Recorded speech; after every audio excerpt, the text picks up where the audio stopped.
ब्रह्मविद्यादिम्बराय जल्भ्यो नमो गुरुभ्यः सर्वोपप्रवेदप्रज्ञानगतमण्डितो ब्रह्मैवाहमस्मि आलयं करुणालयं नमामि भगवत्पादं शङ्करं लोकशङ्करं शङ्करं शङ्कराचार्यं केशवं बादरायणं सूत्रभाष्यगतो वन्दे भगवन्तो पुनः पुनः श्रीमच्छङ्करभगवत्पूज्यभागसद्गुरुभ्यो नमः वन्देदं सच्चिदानन्दं तदारग्यं सद्गुरुं प्रणतोऽस्म्यहं सुदाहं सम्प्रदायज्ञं सुदाश्रयं सद्गुरुं सच्चिदानन्दं सदाचारं समाश्रये श्री सच्चिदानन्देन्द्र सरस्वती महासद्गुरुभ्यो नमः अधीः भगवो ब्रह्मा जीवन्नेव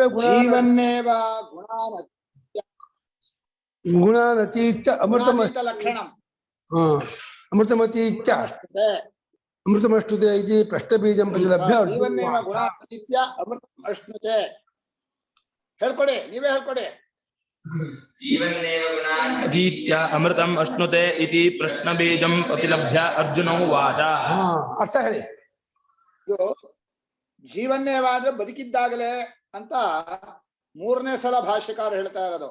ಹಿಂದಿನ ಶ್ಲೋಕದಲ್ಲಿ 2 ಸಲ ಹೇಳಿದ್ರು, ಜೀವನ್ನೇವ ಅತಿಕ್ರಮ್ಯ, ಜೀವನ್ನೇವ ವಿಮುಕ್ತ ಸನ್, ಜೀವನ್ನೇವ ಅಮೃತಮಶ್ನುತೆ ಅಂತ ಹೇಳಿ 3ನೇ ಸಲ ಹೇಳಿದ್ರು. ಹೀಗೆ 3 ಗುಣಗಳು ತಪ್ಪು ತಿಳುವಳಿಕೆಯಿಂದ ನಮಗೆ ಬಂದಿರೋದ್ರಿಂದ ಜ್ಞಾನ ಸಮಯದಲ್ಲೇ ಅಮೃತತ್ವವನ್ನ ಪಡ್ಕೊಳ್ತಾನೆ. ಅಮೃತತ್ವವನ್ನ ಪಡ್ಕೊಂಡದ್ದನ್ನೇ ಪಡ್ಕೊಳ್ತಾನೆ. ಅಮೃತ ಅನ್ನೋದು ಆ ಪರಬ್ರಹ್ಮದ ಸ್ವರೂಪಕ್ಕೆ ಹೆಸರು. ಅದನ್ನ ಅಮೃತಂ ಅಶ್ನುತೆ ಅಂದ್ರೆ ಒಂದು ಅಮೃತ ರಸವನ್ನು ಪಡಿತಾನೆ, ಅಮೃತ ಲೋಕವನ್ನು ಪಡಿತಾನೆ, ಅಥವಾ ಎಲ್ಲೋ ಹೋಗಿ ಸೇರ್ಕೋತಾನೆ ಅರ್ಥ ಅಲ್ವೇ ಅಲ್ಲ. ಅಮೃತವಾದ ಸ್ವರೂಪವನ್ನ ತಾನೆಂದು ನಿಶ್ಚಯ ಮಾಡ್ಕೊಳ್ತಾನೆ ಅನ್ನೋದನ್ನೇ ಜೀವನ್ನೇವ ಅನ್ನೋ ಪದ 3ನೇ ಸಲ ಹೇಳಿದ್ರು. ಇದು ಬಹಳ ಮುಖ್ಯವಾದಂತಹದ್ದು. ಈಗ ಅರ್ಜುನಿಗೆ ಒಂದು ಪ್ರಶ್ನೆ ಬೀಜ, ಸ್ವಾಮಿ ನಮ್ ಕಾಣೋ ಹಾಗೆ ಆ ಜ್ಞಾನಿ, ಗುಣಾತೀತನಾದ ಜ್ಞಾನಿ ಹೇಗಿರ್ತಾನೆ? ಹಿಂದ್ ಕೇಳಿದ್ನಲ್ಲ, ಸ್ಥಿತಪ್ರಜ್ಞನ ಲಕ್ಷಣ ಏನೋ, ಭಕ್ತನ ಲಕ್ಷಣ, ಅಕ್ಷರೋಪಾಸಕನ ಲಕ್ಷಣ ಏನೋ, ಹಾಗೆ ಇಲ್ಲೂ ಕೂಡ ಗುಣಾತೀತನ ಲಕ್ಷಣ ಏನೋ, ಹೀಗೆ ಬೇರೆ ಬೇರೆ ಪ್ರಕಾರವಾಗಿ ಜ್ಞಾನಿಯ ವ್ಯವಹಾರವನ್ನ ಪ್ರಶ್ನೆ ಮಾಡಿರ್ತಾರೆ. ಕಾರಣ ಇಷ್ಟೇ, ಒಂದು ಅಂತಹ ಜ್ಞಾನಿಯಿಂದ ಶ್ರವಣ ಮಾಡೋ ಜ್ಞಾನಿಯನ್ನು ಹುಡ್ಕೊಳ್ಳೋದು ಮೊದಲನೇದು. 2ನೇದು ಅವನ ನಡವಳಿಕೆಯೇ ನಮಗೆ ಸಾಧನವಾದ್ರಿಂದ ಅವನು ಏನು ವ್ಯವಹಾರವನ್ನು ಮಾಡ್ತಾನೋ ಅದು ಅಧ್ಯಾತ್ಮ ಸಾಧನವೇ ಆಗಿರುತ್ತೆ. ಆದ್ರಿಂದ 2 ವಿಧವಾಗಿಯೂ ಜ್ಞಾನಿಯ ವ್ಯವಹಾರ ಹೇಗಿರುತ್ತೆ? ಜ್ಞಾನಿ ಅಂದ್ರೆ ಪರಮಾತ್ಮನೇ ಅಂತ ಹೇಳಿ ಪರಮಾತ್ಮನಿಗೆ ವ್ಯವಹಾರವೇ ಇಲ್ಲ, ಅದು ನನಿರೋಧೋ ನಚೋತ್ಪತ್ತಿ ಎನ್ನುವ ಹಾಗೆ ವ್ಯವಹಾರವಿಲ್ಲದ ಸ್ವರೂಪ. ಆದರೂ ಕೂಡ ಜ್ಞಾನಿ ದುಭಾಷಿ, ಪರಮಾತ್ಮ ಪರಮಾರ್ಥ ಭಾಷಿ, ನಾವು ಲೌಕಿಕ ಭಾಷಿಗಳು. ಲೋಕ ವ್ಯವಹಾರದಿಂದ ನಮಗೆ ಪರಮಾರ್ಥದ ಭಾಷೆ ಗೊತ್ತಿಲ್ಲ. ಪರಮಾರ್ಥ ಭಾಷೆ ತಿಳಿದಂತಹ ಜ್ಞಾನಿ ಸ್ವರೂಪ ಸಾಕ್ಷಿ ಸ್ವರೂಪವಾಗಿದ್ದಾನೆ ಹೊರತು ಮಾತೇ ಆಡಲ್ಲ. ಜ್ಞಾನಿ ಮಾತ್ರ ಆ ಕಡೆ ಪರಮಾತ್ಮನ ಭಾಷೆಯೂ ಗೊತ್ತು, ಈ ಕಡೆಗೆ ನಮ್ಮ ಲೌಕಿಕ ಭಾಷೆಯೂ ಗೊತ್ತು.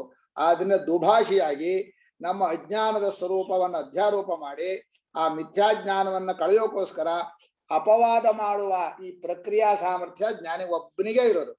ಆ ರೀತಿಯಲ್ಲಿ ಜ್ಞಾನಿ ಪರಮಾತ್ಮನಿಗಿಂತ ಹೆಚ್ಚು ಹತ್ರ. ನಮಗೆ ಹತ್ರ ಅಂದ್ರೆ ಹತ್ರ ದೂರ ಅಂತ ಅರ್ಥ ಅಲ್ಲ, ದಾರಿಯಲ್ಲಿ ಕರ್ಕೊಂಡು ಹೋಗೋದ್ರಲ್ಲಿ, ಶಾಸ್ತ್ರವನ್ನು ಅನುಭವವನ್ನು ಹೊಂದಿಸೋದ್ರಲ್ಲಿ ಈ ಜ್ಞಾನಿಯ ಉಪದೇಶ ಬಹಳ ಮುಖ್ಯ. ಜ್ಞಾನಿಯ ಉಪದೇಶ ಶ್ರವಣಕ್ಕೆ ನಮಗೆ ಯೋಗ್ಯತೆ ಬರಬೇಕಾದ್ರೆ ಅವನ ವ್ಯವಹಾರವನ್ನ ನಾವು ಯಾವ ರೀತಿ ತಿಳ್ಕೋತೀವೋ, ಯಾವ ರೀತಿ ಅರ್ಥ ಮಾಡ್ಕೋತೀವೋ ಹಾಗೆ ಸಾಧನೆಯೂ ಮುಂದುವರಿಯುತ್ತೆ. ಆದ್ರಿಂದ ಜ್ಞಾನಿಗಳ ಜೊತೆಯಲ್ಲಿರ್ಬೇಕು, ಅವರಲ್ಲಿ ಅನನ್ಯವಾದ ಒಂದು ಪ್ರೇಮ ಬರಬೇಕು, ಅವರ ವ್ಯವಹಾರವೆಲ್ಲ ನಮಗೆ ಸಾಧನವಾಗಬೇಕು. ಹೀಗಿರ್ಬೇಕಾದ್ರೆ ಜ್ಞಾನಿ ಯಾವ ತರ ಇರ್ತಾನೆ ಅನ್ನೋದನ್ನ ಮನುಷ್ಯನು ತಿಳ್ಕೋಬೇಕು ಅಂತ ಅರ್ಜುನ ಪ್ರಶ್ನೆಗೆ ಬೀಜ ಇದೆ.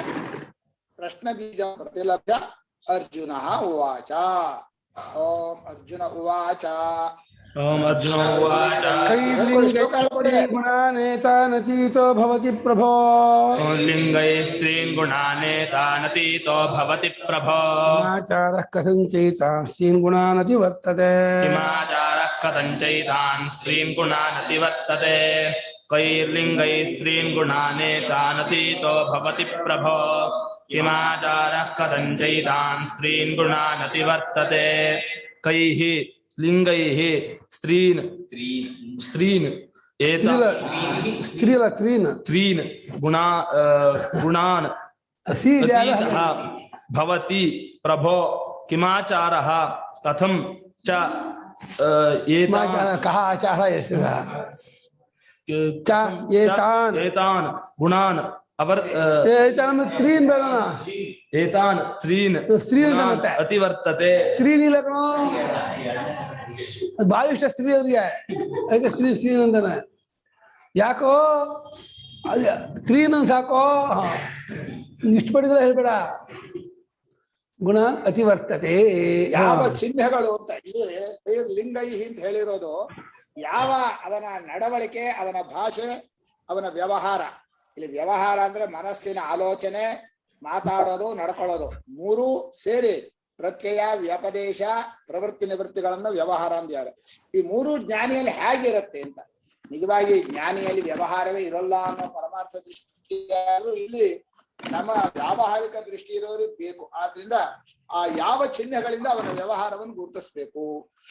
ಏನು ಈ ಗುಣಗಳನ್ನ ದಾಟ್ತಾನೆ ಅಂದ್ರೆ ಗುಣಗಳ ಸಂಬಂಧವಿಲ್ಲದ ಸ್ವರೂಪದಲ್ಲಿ ತಾನನ್ನು ನಿಶ್ಚಯ ಮಾಡಿ ನಿಂತ್ಕೋತಾನಲ್ಲ, ಅವನು ಹೇಗಿರುವಲ್ಲ. ಏತಾನ್ ತ್ರೀನ್ ಗುಣಾನ್ ಅತೀತಃ ಕೈರ್ಲಿಂಗೈರ್ಭವತಿ ಅಂತ. ಈ ಮೂರೂ ಗುಣಗಳು, ಏತಾನ್ ಅನ್ನೋದು ಪೂರ್ವ ಪರಾಮರ್ಶೆ. ಸತ್ವರಜಸ್ಸಮೋ ಗುಣಗಳ ಈ ಮೂರು ಗುಣಗಳನ್ನ ದಾಟಿದವನು, ಅತೀತಃ ದಾಟಿದವನು, ಕೈರ್ಲಿಂಗೈರ್ಭವತಿ ಯಾವ ವ್ಯವಹಾರದಿಂದ ಕೂಡಿದಾನೆ ಅಂತ ಅರ್ಥ. ಹೇಗೆ ದಾಟ್ತಾನೆ ಅಂತ ಕೇಳಿದ, ದಾಟೋದಕ್ಕೆ ಸಮ್ಯಕ್ ದರ್ಶನವೇ ಸಾಧನ. ದಾಟಿದವನು ಕೈರ್ಲಿಂಗೈರ್ಭವತಿ ಯಾವ ಚಿತ್ರದಿಂದ ಕೂಡಿರ್ತಾನೆ ವ್ಯವಹಾರ. ಆಚಾರ ಕಹ ಆಚಾರ ಅಂತ ಹೇಳಿದ್ರಲ್ಲ, ಯಾವ ಆಚಾರ ಯಾವ ನಡವಳಿಕೆ. ಇಲ್ಲಿ ಆಚಾರ ಸ್ವಭಾವವನ್ನು ಆಚಾರ ಅಂತಾರೆ. ಆಚಾರ ಅನ್ನೋದು ಕ್ರಿಯೆಗೂ ಹೆಸರು, ಅಂತಃಕರಣದ ಗುರಿಗೂ ಹೆಸರು. ಕ್ಯಾರೆಕ್ಟರ್ ಅಂತಾರಲ್ಲ, ಅದನ್ನ ಆಚಾರ ಅನ್ನೋ ಪದದಿಂದ ಕರೆದಿದೆ. ಯಾವ ಸ್ವಭಾವದವನಾಗಿರ್ತಾನೆ, ಯಾವ ಶೀಲ, ಯಾವ ಕರ್ಮವನ್ನು ಮಾಡ್ತಾನೆ, ಕಥಂ ಕೇನ ಪ್ರಕಾರಣ ಯಾವ ಪ್ರಕಾರವಾಗಿ ಗುಣವನ್ನ ದಾಟಿರ್ತಾನೆ, ದಾಟಿದ್ದು ವ್ಯವಹಾರ ಮಾಡೋದು ಹೇಗೆ. ಯಾಕಂದ್ರೆ ವ್ಯವಹಾರವೆಲ್ಲ ಗುಣ ಪುರಸ್ಸರ. ಆದ್ರೆ ದಾಟಿದವನು ವ್ಯವಹಾರ ಮಾಡ್ತಾನೆ ಅಂದ್ರೆ ಹೇಗೆ, ಈ ವಿಷಯವನ್ನು ತಿಳಿಸ್ಬೇಕು ಅಂತ ಹೇಳಿ ಅರ್ಜುನ ಪ್ರಶ್ನೆ ಮಾಡಿದ್ದಾನೆ. ನಾನು ಹಿಂದೆ ಹೇಳಿದಾಗ ಈ ಪ್ರಶ್ನೆಯಲ್ಲಿ ಜ್ಞಾನಿಯನ್ನ ಗುರುತಿಸಿ ಅವರ ಜೊತೆಯಲ್ಲಿ ಪ್ರೇಮವನ್ನಿಟ್ಟು ಅವರ ಜೊತೆಯಿಂದ ಶ್ರವಣಾದಿಗಳನ್ನ ಮಾಡಿ ಅವನ ನಡವಳಿಕೆಯನ್ನೇ ಸಾಧನವಾಗಿ ಇಟ್ಕೊಳ್ಳೋ ಎಲ್ಲವೂ ಅಲ್ಲೇ ಆಗ್ಬಿಡತ್ತೆ. ನಿಮಗೆ ಎಷ್ಟು ಅಧ್ಯಾತ್ಮ ಸಾಧನಗಳಿದೆಯೋ ಅಷ್ಟು ಜ್ಞಾನಿಗಳ ಜೊತೆಯಲ್ಲಿ ಇರೋದ್ರಿಂದಲೇ ಬಂದ್ಬಿಡುತ್ತೆ. ಇನ್ನು ಏನೇನು ಅಂತಃಕರಣದ ಶುದ್ಧಿ, ಭಗವದ್ಭಕ್ತಿ, ಇನ್ನೇನೋ ಸ್ವಭಾವ, ಶ್ರವಣಾದಿಗಳನ್ನು ಮಾಡೋದು ಎಲ್ಲವೂ ಕೂಡ ಒಂದೇ ಸಾಧನ. ಜ್ಞಾನಿಗಳ ಜೊತೆಯಲ್ಲಿ ವಾಸ ಮಾಡ್ಕೊಂಡಿರೋದು, ಪ್ರೇಮದಿಂದ ಅವ್ರ ಜೊತೆಯಲ್ಲಿ ಅನನ್ಯತೆಯಿಂದ ಇರೋದು. ಆ ಒಂದು ಸಾಧನದಲ್ಲಿ ಎಲ್ಲ ಆಗತ್ತೆ ಅನ್ನೋಕ್ಕೋಸ್ಕರ ಅದನ್ನ ಉತ್ತರ ಹೇಳ್ತಾ ಇದೆಯಲ್ಲ ಪ್ರಶ್ನೆ ಅಲ್ಲ, ಅದಕ್ಕೋಸ್ಕರ ಕೇಳ್ದ ಅಂತ ಅಲ್ಲ, ಉತ್ತರ ಹೇಳ್ತಾ ಇಲ್ಲ. ಅದಕ್ಕೋಸ್ಕರ ಜ್ಞಾನಿಗಳನ್ನು ಗುರುತಿಸೋಕೋಸ್ಕರ ಈ ಪ್ರಶ್ನೆ ಮಾಡಿದ್ದಾನೆ. ಎಲ್ಲ ಆಗತ್ತೆ. ಕೈಹಿ ಲಿಂಗೈಹಿ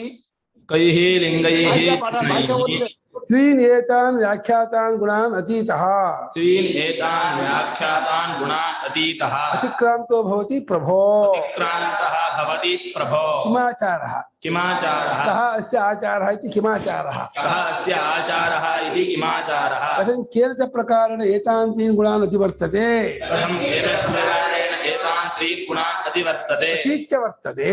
ಅತೀತ್ಯ ವರ್ತತೆ. ನೀಗೂ ಆ ಪಾಠಗಳಲ್ಲಿ ಮಾತಿಲ್ಲ. ಯಾವ ಚಿಹ್ನೆಗಳಿಂದ ಈ ಗುಣಗಳನ್ನು ದಾಟಿದವನು ಅನ್ನಿಸ್ಕೋತಾನೆ ಅಂದ್ರೆ ಗುಣ ದಾಟಿದವನು ಯಾವ ರೀತಿ ಗುರುತನ್ನು ಹೊರಗಡೆ ತೋರಿಸ್ಕೋತಾನೆ ಅಂತ.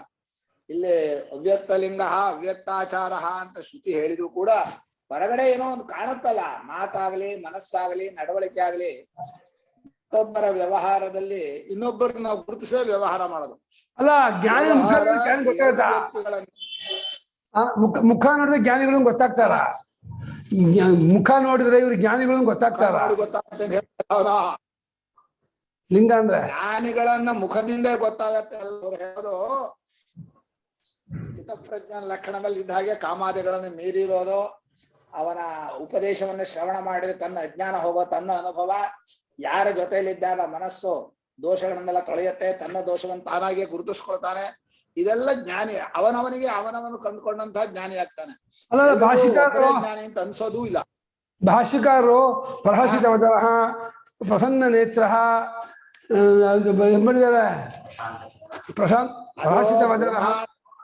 ಬ್ರಹ್ಮದ ಆನಂದವನ್ನು ಅನುಭವಿಸೋದ್ರಿಂದ ಹೊರಗಿನ ಆನಂದವನ್ನ, ಹೊರಗಿನ ಸುಖವನ್ನ ಬಯಸೋದಿಲ್ಲ. ತನ್ನೊಳಗಿರುವ ಪರಮಾತ್ಮನನ್ನು ನೋಡ್ತಾ ಆನಂದವಾಗಿರ್ತಾನೆ ಅನ್ನೋದು ಪ್ರಹಸಿತವದನಃ ಪ್ರಹಸಿತ ನೇತ್ರ ಆತ್ಮ ಸಂತೃಪ್ತ ಆತ್ಮ ಕ್ರೀಡ ಆತ್ಮರತಿ ಇತ್ಯಾದಿಗಳೆಲ್ಲ ಎಲ್ಲ ಚಿಹ್ನೆಗಳು ಶಿಷ್ಯ ಅವನ ಯೋಗ್ಯತೆಯಿಂದ ಗುರುಸೋದು. ಒಂದು ಮಾತು ನಾವು ತಿಳ್ಕೊಳ್ಳೋದೇನು ಅಂದ್ರೆ, ಎಷ್ಟೇ ಆದ್ರೂ ಪರಮಾತ್ಮನ ಆರಾಧನೆಗಿಂತ ಜ್ಞಾನಿಯ ಆರಾಧನೆ ಕಷ್ಟ. ತಪ್ಪಾಗಿ ತಿಳ್ಕೊಳ್ಳೋರೆ ಜಾಸ್ತಿ. ಜ್ಞಾನಿಗಳ ಜೊತೆಯಲ್ಲಿದ್ದು ಸರಿಯಾಗಿ ಅರ್ಥ ಮಾಡ್ಕೊಳ್ಳೋರು ಯಾರು ಇಲ್ಲ. ಒಂದು ಜ್ಞಾನಿಗಳಲ್ಲದೆ ಇದ್ದವರನ್ನ ಜ್ಞಾನಿ ತಿಳ್ಕೊಂಡು ಹೋಗೋರು ಉಂಟು, ಜ್ಞಾನಿಗಳಾದವರನ್ನ ತಪ್ಪು ಭಾವನೆಯಿಂದ ಕೂಡಿ ದೂರ ಮಾಡೋರು ಉಂಟು. ಮನುಷ್ಯನು ತನ್ನ ಯೋಗ್ಯತೆಯನ್ನು ಬೆಳೆಸ್ಕೊಂಡು ಸರಿಯಾಗಿ ಇವರೇ ನನಗೆ ಉಪದೇಶ ಮಾಡುವಂತಹ ಗುರುಗಳು ಅಂತ ಹೇಳಿ ಆರಿಸ್ಕೋಬೇಕು. ಇದು ನಾನು ಅದಕ್ಕೆ ಹೇಳಿದ್ದು, ಶಿವಲಿಂಗವನ್ನು ಸಾಲಿಗ್ರಾಮವನ್ನು ಪೂಜೆ ಮಾಡೋದು ಸುಲಭ. ಯಾಕಂದ್ರೆ ಏನು ಹೇಳಲ್ಲ ಅದು. ಜ್ಞಾನಿಗಳ ಜೊತೆ ಹಾಗಿದ್ರೆ ಬರೀ ನಮ್ಗೆ ಅವ್ರ ದೋಷವೇ ಕಾಣೋದು, ಯಾವ ಚಿಹ್ನೆಯೂ ಕಾಣಲ್ಲ. ಅಯ್ಯೋ ಸಿಟ್ಟೇ ಅಂದ್ರೆ ಸಿಟ್ಟು ಅಂತಾರೆ, ಬಹಳ ಕೋಪ ಮಾಡ್ಕೋತಾರೆ ಅಂತಾರೆ, ಅದು ಇದು ಅಂತ ಹೇಳಿ ಪ್ರತಿಯೊಂದಕ್ಕೂ ದೋಷ ಹಾಕ್ತಾರೆ ಅಂತಾರೆ. ಹೀಗೆ ಜ್ಞಾನಿಗಳ ಜೊತೆ ಇರೋದಿದೆಯಲ್ಲ, ಅದು ಮಹಾಪರೀಕ್ಷೆ, ಸುಲಭವಲ್ಲ. ನಿಮಗೆ ಅನನ್ಯವಾದ ಪ್ರೇಮದಲ್ಲಿ ಇದ್ರೆ ಮಾತ್ರ ಸಾಧ್ಯ. ಅದರಲ್ಲೂ ಹುಡುಗಿಯರಿಗಂತೂ ಖಂಡಿತ ಆಗೋಲ್ಲ, 100ಕ್ಕೆ 100 ಆಗೋದಿಲ್ಲ. ಯಾಕಂದ್ರೆ ಅವ್ರು ಬರೀ ಹೊರಗಿನ ಉಪಾಧಿಯನ್ನೇ ನೋಡೋರು. ಅವ್ರು ಏನ್ ಮಾಡೋಕ್ಕಾಗಲ್ಲ, ಅವ್ರಿಗೆ ಜನ್ಮದಲ್ಲೇ ಆಗಲ್ಲ. ಗುರುಗಳೇ ದೊಡ್ಡ ಸ್ಟೇಟ್ಮೆಂಟ್ ಮಾಡ್ಬಿಟ್ಟಿದ್ದೀರಾ ನೀವು. ನಾವು ಮುಂದಿನ ಉಪಾಧಿ ನೋಡಲ್ಲ, ಉಪಾಧಿ ನಾವಲ್ಲ, ಗಂಡಸರೇ ನೋಡೋದು ಉಪಾಧಿನ. ನಾವೆಲ್ಲ ನೋಡ್ತೀವಿ ಉಪಾಧಿ. ಉಪಾಧಿ ನೋಡೋ ಪ್ರಶ್ನೆ ಅಲ್ಲ. ಗಂಡಸರು 1 ವರ್ಷ 2 ವರ್ಷ ಇದ್ದು ಓಡ್ ಬಿಡ್ತಾರಮ್ಮ, 2 ವರ್ಷ ಇದ್ದು ಓಡ್ ಬಂದ್ಬಿಡ್ತಾರೆ. ಏನನ್ನ ಸುಳ್ಳೆಪ್ಪ ಹೇಳ್ಕೊಂಡು ಗಂಡಸರಿಗೆ ಇರಕ್ಕಾಗಲ್ಲ. ಹೆಂಗಸಾದ್ರೆ ಇರ್ತಾರೆ. ಗಂಡಸರು ಹಂಗ್ ಕರೆದು ಹಿಂಗ್ ಕರೆದು ಓಡ್ ಮಾಡಿ ಇರಲ್ಲ. ಅವ್ರು ಇರ್ತಾರೆ, ಇದ್ದಂಗೆ ಮಾಡ್ತಾರೆ. 2 ವರ್ಷ ಇರ್ತಾರೆ, ಓಡ್ಬಿಡ್ತಾರೆ. ಅದು ಹೆಂಗಸಾದ್ರೆ ಅವ್ರು ಓಡಿಸೋರ್ಗೂ ಇರಲ್ಲ, ಓಡೋಗಲ್ಲ, ಅಲ್ಲೇ ಇರ್ತಾರೆ. ಹೆಂಗ್ ಬರುತ್ತೆ ಗುರುಗಳೇ? ಹೋಗಿ ಅಲ್ಲ, ನಾನು ಯಾಕೆ ಹೇಳ್ತೀನಿ ಹೇಳ್ಬಿಡ್ತೀನಿ. ನಾನು ನನ್ನ ಬದುಕಿನಲ್ಲಿ ಹೆಣ್ಮಕ್ಳಿಗೆ ಹೇಳ್ಬೇಕು ಅಂತ ಹೋಗಿ ಎಲ್ಲದ್ರಲ್ಲೂ ಫೇಲ್ ಆಗ್ಬಿಟ್ಟೆ. ಯಾರು ಕೇಳಕ್ ಬರ್ಲಿಲ್ಲ. ಇದರಿಂದ ಇವರಿಗೆ ಆಗೋಲ್ಲ, ಇವ್ರಿಗೆ ಜನ್ಮದಲ್ಲಿ ಸಾಧ್ಯ ಇಲ್ಲ, ಇವರಿಗೆ ಭಗವದ್ ಭಕ್ತಿಯೂ ಬರೋಲ್ಲ, ಗುರು ಭಕ್ತಿಯೂ ಬರೋದಿಲ್ಲ ಅಂತ ತೀರ್ಮಾನ ಮಾಡ್ಬಿಟ್ಟೆ. ಅದ್ರಿಂದ ನಮ್ಮ ಸ್ಟೇಟ್ಮೆಂಟ್ ಹೇಳ್ತೇನೆ. ನಿಜವಾಗಿ ನನಗೆ ಹೆಣ್ಮಕ್ಳ ಬಗ್ಗೆ ತಿರಸ್ಕಾರ ಬುದ್ಧಿಯಲ್ಲ, ಅವ್ರ ಕೈಲಿ ಆಗೋಲ್ಲ. ಲಕ್ಷ್ಮೀಮ್ಮ ಒಪ್ಕೊಳ್ತೀರ ನೀವು? ಲಕ್ಷ್ಮೀಮ್ಮ ಅಮ್ಮ ಅಲ್ಲ, ಹುಡುಗಿಯರಿಗೆ ಅಂತ ಹೇಳಿದ್ರು ಗುರುಗಳೇ, ಹೆಂಗಸರಿಗೆ ಅಂತ ಹೇಳಿಲ್ಲ. ಇನ್ನೊಂದ್ಸಲ ಕೇಳಿ. ಹೌದೌದು, ಚಿಕ್ಕ ವಯಸ್ಸಿನ ಹುಡುಗಿಯರಿಗೆ ಅಂತ ಹೇಳಿರೋದು, ವಿದ್ಯಾರ್ಥಿ ಹೆಂಗಸರಿಗಲ್ಲ.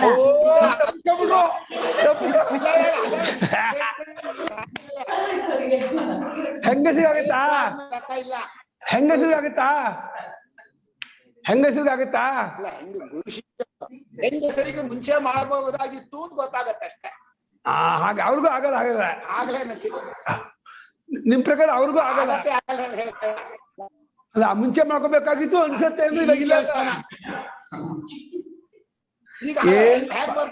ಈಗ ಒಳ್ಳೊಳ್ಳೆ ಬೋಲ್ಡ್ ಸ್ಟೇಟ್ಮೆಂಟ್ ಕೊಡ್ತಾ ಇರ್ತೀರ. ಹಾಗಾಗಿ ಸ್ತ್ರೀಯೋ ವೈಶ್ಯ ಯಾವ ವಿಷಯದಲ್ಲೂ ಹೆಂಗಸರಿಗೆ ಕಮಿಟ್ಮೆಂಟ್ ಗಂಡಸರಿಗಿಲ್ಲ ಗುರುಗಳೇ. ಹೆಂಗಸರಿಗಿರೋ ಕಮಿಟ್ಮೆಂಟ್ ಲೈಫ್ ಅಲ್ಲಿ ಗಂಡಸರಿಗಿಲ್ಲ. ಅದಕ್ಕೆ ಅವ್ರಿಗೆ ಆಗತ್ತೆ ಅಂತ. ಕಮಿಟ್ಮೆಂಟ್ ಜಾಸ್ತಿ ಇರೋದು ಇವ್ರಿಗೆ ಆಗಲ್ಲ ಅಂತ. ಅದೇ ಹೆಂಗಸರಿಗೆ ಕಮಿಟ್ಮೆಂಟ್ ಜಾಸ್ತಿ ಆದ್ರಿಂದ ಅವ್ರಿಗೆ ವೇದಾಂತಿಗೆ ಡೆಡಿಕೇಟ್ ಮಾಡಕ್ಕಾಗಲ್ಲ. ಇವ್ರಿಗೆ ಕಮಿಟ್ಮೆಂಟ್ ಇಲ್ಲ, ವೇದಾಂತಿಗೆ ಡೆಡಿಕೇಟ್ ಆಗ್ತಾರೆ ಅಂತಾರೆ ಅವರು. ಹಾಗಲ್ಲ, ಕಮಿಟ್ಮೆಂಟ್ ಸಂಸಾರದ ಜವಾಬ್ದಾರಿ ಅಂತ ಹೇಳ್ತಿಲ್ಲ. ಯಾವುದನ್ನೇ ಹಿಡಿದ್ರುನು ಅದ್ರಲ್ಲಿ ತನು ಮನಗಳನ್ನ ಅದ್ರಲ್ಲಿ ತೊಡಗಿಸುವಂತ ಒಂದು ಕಮಿಟ್ಮೆಂಟ್ ಹೆಂಗಸರಿಗೆ ಜಾಸ್ತಿ ಇದೆ. ಹೌದಾ? ಮತ್ತೆ ಯಾಕೆ ತೊಡಗಿಸ್ತಾ ಇಲ್ಲ ಯಾರು? ಅದು ಅವ್ರಿಗೆ ಆ ದಾರಿಗೆ ಬರಕ್ಕೆ ಗೊತ್ತಾಗಿಲ್ಲ ಅಷ್ಟೇ. ಆಗ ಏನ್ ಮಾಡೋದು, ಎಲ್ಲಾರ್ಗು ನಿಮ್ಮಂತ ಗುರುಗಳು ಸಿಗ್ಬೇಕಲ್ಲ, ಅಷ್ಟು ಪುಣ್ಯ ಬೇಕಲ್ಲ. ಅಲ್ವಾ, ಅವ್ರು ಸಿಕ್ಕಿಲ್ಲ ಅಂತ ಅಂತವ್ರು ಒಪ್ಪದೆ ದಿನ ಒಂದು ಸ್ಟೇಟ್ಮೆಂಟ್ ಕೊಡ್ತಾ ಇರ್ತಾರೆ, ಒಬ್ಬೊಬ್ಬ ಸ್ಟೇಟ್ಮೆಂಟ್. ಅಲ್ಲ, ಮತ್ತೆ ಅವ್ರಿಗೆ ಕೋಪ ಎಲ್ಲ ಜ್ಞಾನಿಗಳಿಗೆ ಜ್ಞಾನಿಗಳಿಗೆ ಕೋಪ ಎಲ್ಲ ಯಾಕೆ ಬರುತ್ತೆ? ಅವ್ರಿಗೆಲ್ಲ ವಾಸನ ಎಲ್ಲ ಇರೋದೇ ಇಲ್ವಲ್ಲ, ಎಲ್ಲ ಗುಣಾತೀತ. ಅದಲ್ಲ, ಯಾಕೆ ಕೋಪ ಬರುತ್ತೆ ಅಂದ್ರೆ ನಮ್ಮ ದುರ್ಗುಣ ನೋಡಿ, ನಮ್ಮ ದುರ್ಗುಣ ನೋಡಿ ನಮ್ಮ ಕಿದ್ದ ಕೋಪ ಮಾಡ್ಕೊಳ್ತಾರಮ್ಮ. ನಮ್ಮ ದುರ್ಗುಣ ನೋಡಿ ನಮ್ಮನ್ನ ಕಿದ್ದಕ್ಕೋಸ್ಕರ ಕೋಪ ಮಾಡ್ಕೊಳ್ತಾರೆ ಅಷ್ಟೇ. ನಿಜ ಕೋಪ ಇಲ್ಲ. ಹಾ, ಕೋಪದ ಸ್ಟಂಟು.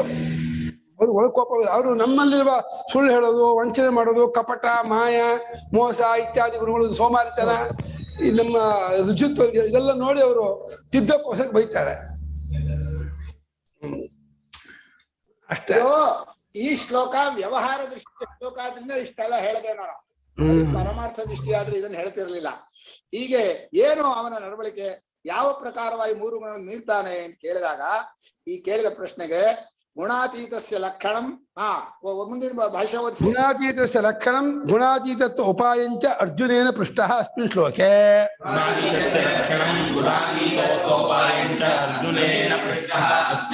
ಪ್ರಶ್ನದ್ವಯಾರ್ಥಂ ಪ್ರತಿವಚನಂ ಭಗವಾನ್ ವಾಚ. ಯತ್ತಾವತ್ ಕೈರ್ಲಿಂಗೈಃ ಯುಕ್ತೋ ಗುಣಾತೀತೋ ಭವತಿ ಇತಿ ತಚ್ಛೃಣು.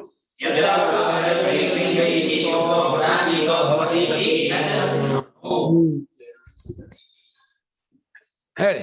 ಈ ಅರ್ಜುನ ಪ್ರಶ್ನೆಯಲ್ಲಿ 2 ಅಂಶ ಇದೆ, ಸ್ಪಷ್ಟಪಡಿಸ್ತಾ ಇದ್ದಾರೆ. ಗುಣಾತೀತನ ಲಕ್ಷಣ ಅಂದ್ರೆ ಬ್ರಹ್ಮಜ್ಞಾನಿಯ ಲಕ್ಷಣ.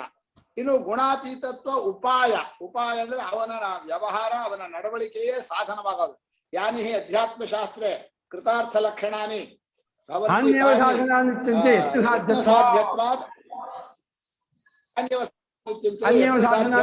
ಭಾಷ್ಯಕಾರ ಬರೆದ ಹಾಗೆ ಅದೇ ಸಾಧನಗಳು ಅಂತ. ಅದನ್ನೇ ಗುಣಾತೀತ ಉಪಾಯ ಅಂತ ಇಲ್ಲಿ ಕರೆದಿದ್ದಾರೆ. ಅಂದ್ರೆ ಗುಣಾತೀತನಾಗೋದಕ್ಕೆ ಅವರಂತೆ ಇರುವ ನಡವಳಿಕೆಯನ್ನು ಕಲ್ತ್ಕೋಬೇಕು. ಎಷ್ಟೋ ವಿಷಯಗಳು ಜ್ಞಾನಿಗಳ ಜೊತೆ ಇರೋದ್ರಿಂದ ಕಲಿಬಹುದು ಹೊರತು ಬರೀ ಉಪದೇಶದಿಂದ ಕಲಿಯೋಕ್ಕಾಗಲ್ಲ. ಅದು ಅವರ ಜೊತೆಯಲ್ಲಿ ಇದ್ದಾಗಲೇ ಬರೋದು. ಅದು ಆ ವ್ಯವಹಾರ ಅನ್ನೋದು, ನಡವಳಿಕೆ ಜೊತೆಯಲ್ಲಿದ್ದು ಅನುಸರಣೆ ಮಾಡಿ ಕಲ್ತ್ಕೊಳ್ಳೋ ಹಾಗೆ ಬಾಯಿಂದ ಕೇಳ್ಕೊಳ್ಕೊಳ್ಳಿ. ಈಗಲೂ ಮಕ್ಕಳು ತಂದೆ ತಾಯಿಗಳ ನಡವಳಿಕೆ ನೋಡಿ ನಡವಳಿಕೆ ಕಲ್ತ್ಕೋತಾರೆ ಹೊರತು ಬರೀ ಅವರ ಉಪದೇಶದಿಂದ ಕಲ್ತ್ಕೊಳ್ಳೋದು ಅನ್ನೋದು ಬಹಳ ಕಡಿಮೆ. ಈಗ ತಾವೇ ಟಿವಿ ನೋಡ್ತಾ ತಾವೇ ಮೊಬೈಲ್ ಮಾಡ್ಕೊಂಡು ನೋಡ್ಬೇಡ, ಟಿವಿ ಮೊಬೈಲ್ ನೋಡ್ಬೇಡ ಅಂದ್ರೆ ಹುಡುಗರಿಗೆ ಅರ್ಥವಾಗತ್ತೆ. ಆ ಅಮ್ಮ ಮಾಡ್ತಾ ಇರೋದು ಬೇರೆ, ಹೇಳ್ತಾ ಇರೋದು ಬೇರೆ ಅಂತ. ಹಾಗೆ ಅಪ್ಪ ಮಾಡ್ತಾ ಇರೋದು ಬೇರೆ, ಹೇಳ್ತಾ ಇರೋದು ಬೇರೆ ಅಂತ. ಆದ್ರಿಂದ ಉಪಾಯ ಅನ್ನೋದು ಜೊತೆಯಲ್ಲಿ ಇರುವಂತಹ ಸಾಧನ. ಗುಣಾತೀತನಾಗಿರೋದು ಅವನ ಅಂತಃಕರಣದ ಉಪದೇಶ. ಇದು ಎರಡನ್ನು, ಜ್ಞಾನಿಗಳ ಉಪದೇಶವನ್ನು, ಜ್ಞಾನಿಗಳ ಶೀಲ ವ್ಯವಹಾರವನ್ನು, ಅಧ್ಯಾತ್ಮ ಸಾಧನವನ್ನು ಅರ್ಜುನ ಪ್ರಶ್ನೆ ಮಾಡಿದ್ದಾನೆ. 2 ಪ್ರಶ್ನೆಗಳಿಗೆ ಭಗವಂತ ಉತ್ತರ ಹೇಳಬೇಕು. ಆ 2 ಪ್ರಶ್ನೆಗಳು ಇದರಲ್ಲಿ ಇದೆ ಅನ್ನೋದನ್ನು ಶಂಕರಾಚಾರ್ಯರೇ ಬಿಡಿಸಿರೋದು. ಒಂದು ಅಧ್ಯಾತ್ಮ ಸಾಧನವಾದ ಪ್ರಶ್ನೆ, ಇನ್ನೊಂದು ಜ್ಞಾನಿಯ ಉಪದೇಶವನ್ನು ಕೇಳೋಕೋಸ್ಕರ ಹೇಳಿರೋ ಪ್ರಶ್ನೆ ಅಂತ. ಈಗ ಮೊಟ್ಟ ಮೊದಲು ಎತ್ತಾವತ್ ಅಂದ್ರೆ 2ರಲ್ಲಿ ಗುಣಾತೀತನಾದ ಅಂದ್ರೆ ಹೇಗಿರುತ್ತೆ ಅವನ ಉಪದೇಶ, ಅವನ ಸ್ವಭಾವ ಹೇಗಿರುತ್ತೆ, ಅವನ ಯಾವ ರೀತಿ ತನ್ನಲ್ಲಿ ಗುಣಾತೀತನಾಗಿರೋದನ್ನ ತೋರಿಸ್ತಾನೆ ಅನ್ನೋದನ್ನ ಆ ಗುಣಾತೀತತ್ವನ ಲಕ್ಷಣವನ್ನ, ಯಾವಾಗ ಗುಣಾತೀತನ ಲಕ್ಷಣವೇ ಸಾಧನವಾಗೋದು ನಾವು ಆಚಾರ್ಯರಾಗಿ ಸ್ವೀಕಾರ ಮಾಡ್ಬೇಕಲ್ಲ. ಅದಕ್ಕೋಸ್ಕರವಾಗಿ ಆ ಜ್ಞಾನಿಯ ಸ್ವರೂಪದ ಲಕ್ಷಣವನ್ನು ಹೇಳ್ತಾರೆ. ಪ್ರಕಾಶಂಚ ಪ್ರವೃತ್ತಿಂಚ ಶ್ರೀ ಭಗವಾನುವಾಚ ಪ್ರಕಾಶಂಚ ಪ್ರವೃತ್ತಿಂಚ ಮೋಹಮೇವ ಚ ಪಾಂಡವ ಮೋಹಮೇವ ಚ ಪಾಂಡವ ದ್ವೇಷ್ಟಿ ಸಂಪ್ರವೃತ್ತಾನಿ ನ ದ್ವೇಷ್ಟಿ ಸಂಪ್ರವೃತ್ತಾನಿ ನಿವೃತ್ತಾನಿ ಕಾಂಕ್ಷತಿ ನ ನಿವೃತ್ತಾನಿ ಕಾಂಕ್ಷತಿ. ಶ್ರೀ ಭಗವಾನುವಾಚ ಪ್ರಕಾಶಂಚ ಪ್ರವೃತ್ತಿಂಚ ಮೋಹಮೇವ ಚ ಪಾಂಡವ ನ ದ್ವೇಷ್ಟಿ ಸಂಪ್ರವೃತ್ತಾನಿ ನ ನಿವೃತ್ತಾನಿ ಕಾಂಕ್ಷತಿ. ಪ್ರಕಾಶಂ ಚ ಪ್ರವೃತ್ತಿಂ ಚ ಮೋಹಮೇವ ಮೋಹಂ ಏವ ಮೋಹಂ ಏವ ಚ ಪಾಂಡವ ಪಾಂಡವ ನ ದ್ವೇಷ್ಟಿ ಸಂಪ್ರವೃತ್ತಾನಿ ನ ನಿವೃತ್ತಾನಿ ಕಾಂಕ್ಷತಿ. 3 ಗುಣ. ಪ್ರಕಾಶ ಅಂದ್ರೆ ಸತ್ವಗುಣ, ಪ್ರವೃತ್ತಿನ ರಜೋಗುಣ, ಮೋಹನ ತಮೋಗುಣ. ಇವುಗಳನ್ನ ದ್ವೇಷನೂ ಮಾಡಲ್ಲ, ಬಯಸೋದು ಇಲ್ಲ. ಹೋಯ್ತಲ್ಲ, ಬಯಸೋದು ಇಲ್ಲ. ಸತ್ವಗುಣವನ್ನು ಬಯಸಲ್ಲ, ರಜೋಗುಣ ತಮೋಗುಣವನ್ನು ದ್ವೇಷ ಮಾಡಲ್ಲ. ಮತ್ತೆ ಯಥಾಪಿಗೆ ಆಂತರಿಕ ಲಕ್ಷಣ ಐತೆ ಹೊರತು ಬಹಿರ್ಲಕ್ಷಣ ಆಗಲಿಲ್ಲ. ಪ್ರಪಂಚದವರಿಗೆ ಜ್ಞಾನಿ ಯಾರು ಗೊತ್ತಾಗತ್ತಾನೆ, ಯಾವ ಲಿಂಗಗಳಿಂದ ಇರ್ತಾನೆ ಅಂದ್ರೆ ಮತ್ತೆ ಎಂತ ಈ ಲಿಂಗ ಇದು ಅವನವನಿಗೆ ಮುಂದಿನ ಶ್ಲೋಕ ಅದು. ಅಧ್ಯಾತ್ಮ ಲಿಂಗ.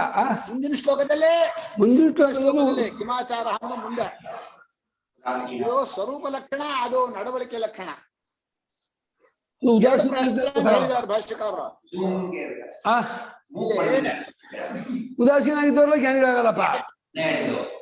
ಯಾಕೆಂದ್ರೆ ತಪ್ಪು ತಿಳ್ಕೊಳ್ಳೋ ಸಾಧ್ಯತೆ ಇದೆ ಅಂತ ಹೇಳಿ, ಅವರಿಗೂ ನಿದ್ದೆ ಬಂದ್ಬಿಡ್ತು, ಅವರಿಗೂ ತೂಕಡಿಕೆ ಬಂದ್ಬಿಡ್ತು ಅಂತ ತಿಳ್ಕೋತಾರೆ ಅಂತ ಬಾಕಿಯವರು ಅನ್ಕೋಬಹುದು ಅಂತ ಹೇಳಿ. ಅವನ ಪ್ರಕಾಶ ಅಂದ್ರೆ ಸತ್ವಗುಣವಾಗ್ಲಿ, ಪ್ರವೃತ್ತಿ ಅಂದ್ರೆ ಕರ್ಮದಲ್ಲಿ ತೊಡಗೋದಾಗ್ಲಿ, ಮೋಹ ಅಂದ್ರೆ ನಿದ್ದೆ ತೂಕಡಿಕೆ ಆಗ್ಲಿ, ಅವನು ಸಾಕ್ಷಿಯಾಗಿರೋದ್ರಿಂದ ಬಂದದ್ದನ್ನ ಅಥೋ ಹೀಗಾಗ್ಬಿಡ್ತು ಅಂತ ದ್ವೇಷನೂ ಮಾಡೋದಿಲ್ಲ, ಅಯ್ಯೋ ಇದು ಬರಬೇಕಾಗಿತ್ತು ಹೊರಟೆ ಹೋಯ್ತು ಅಂತ ಅಪೇಕ್ಷೆನೂ ಮಾಡೋದಿಲ್ಲ. ಅಂದ್ರೆ ಜ್ಞಾನಿಯಾದವನು ನೋಡೋಕ್ 3 ಗುಣಗಳು ಕಾಣ್ತಾ ಇದ್ರು, ಸ್ವರೂಪದಿಂದ ಯಾವ ಗುಣ ಸಂಬಂಧವನ್ನು ಇಟ್ಕೊಂಡಿಲ್ಲ. ಅದೇ ಗುಣಾತೀತ ಅಂತ. ಕೇವಲ ಸಾಕ್ಷಿ ಚೈತನ್ಯಕ್ಕೆ ಸತ್ವಗುಣವೂ ಇಲ್ಲ, ರಜೋಗುಣವೂ ಇಲ್ಲ, ತಮೋ ಗುಣವೂ ಇಲ್ಲ. ಆ 3 ಅಂತಃಕರಣದಲ್ಲಿ ಬಂದು ಹೋಗುತ್ತೆ. ಅಂತಃಕರಣದಲ್ಲಿ ಚೆನ್ನಾಗಿ ಅರ್ಥವಾದರೂ ಆ ಸಾಕ್ಷಿ ಸ್ವರೂಪಕ್ಕೆ ಏನೂ ಇಲ್ಲ. ಅಂತಃಕರಣದಲ್ಲಿ ಏನಾದ್ರು ನಿಮಿತ್ತವಾಗಿ, ಹೊರಗಿನ ನಿಮಿತ್ತವಾಗಿ ಕಾಮಕ್ರೋಧಾದಿಗಳು ಬಂದು ರಜೋಗುಣ ಬಂದ್ರು, ಪ್ರವೃತ್ತಿ ಆದ್ರೂ ಏನೂ ವ್ಯತ್ಯಾಸವಿಲ್ಲ. ಅಥವಾ ದೇಹಾಯಾಸದಿಂದಲೋ ಆಹಾರದಿಂದಲೋ ತೂಕಡಿಕೆಯೋ ಅಥವಾ ಇದು ನಿದ್ದೆಯೋ ಬಂದ್ರೂ ಕೂಡ ಯಾವುದಕ್ಕೂ ವ್ಯತ್ಯಾಸವಿಲ್ಲ. ಹಾಗೆ ನದ್ವೇಷ್ಟಿ ಸಂಪ್ರವೃತ್ತಾನಿ ನನಿವೃತ್ತಾನಿ ಕಾಂಕ್ಷತೆ. ಇದು ನಿಜವಾಗಿ ಅಧ್ಯಾತ್ಮ ಸಾಧನೆಯು ಸಾಕ್ಷಿಯಾಗಿ ನಿಂತ್ಕೊಂಡು ಅಂತಃಕರಣವನ್ನು ನೋಡೋ ಸ್ವಭಾವ ನಮಗೂ ಬೇಕು ಅಧ್ಯಾತ್ಮ ಸಾಧನದಲ್ಲಿ.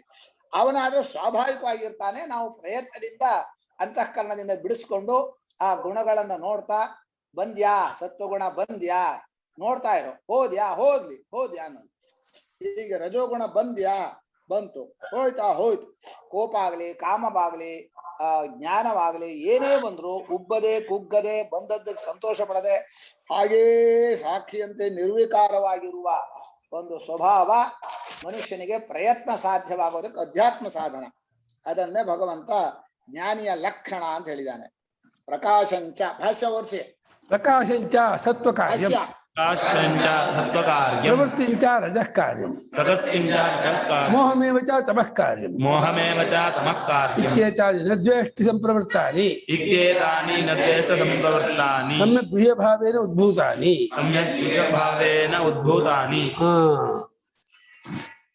ಈಗ ಸತ್ವದ ಗುಣ ಬಂತು, ಈಗ ರಜದ ಇದಾದಂತಹ ಕಾಮಕ್ರೋಧಾದಿಗಳು ಕರ್ಮ ಇದೆಲ್ಲ ಬಂತು.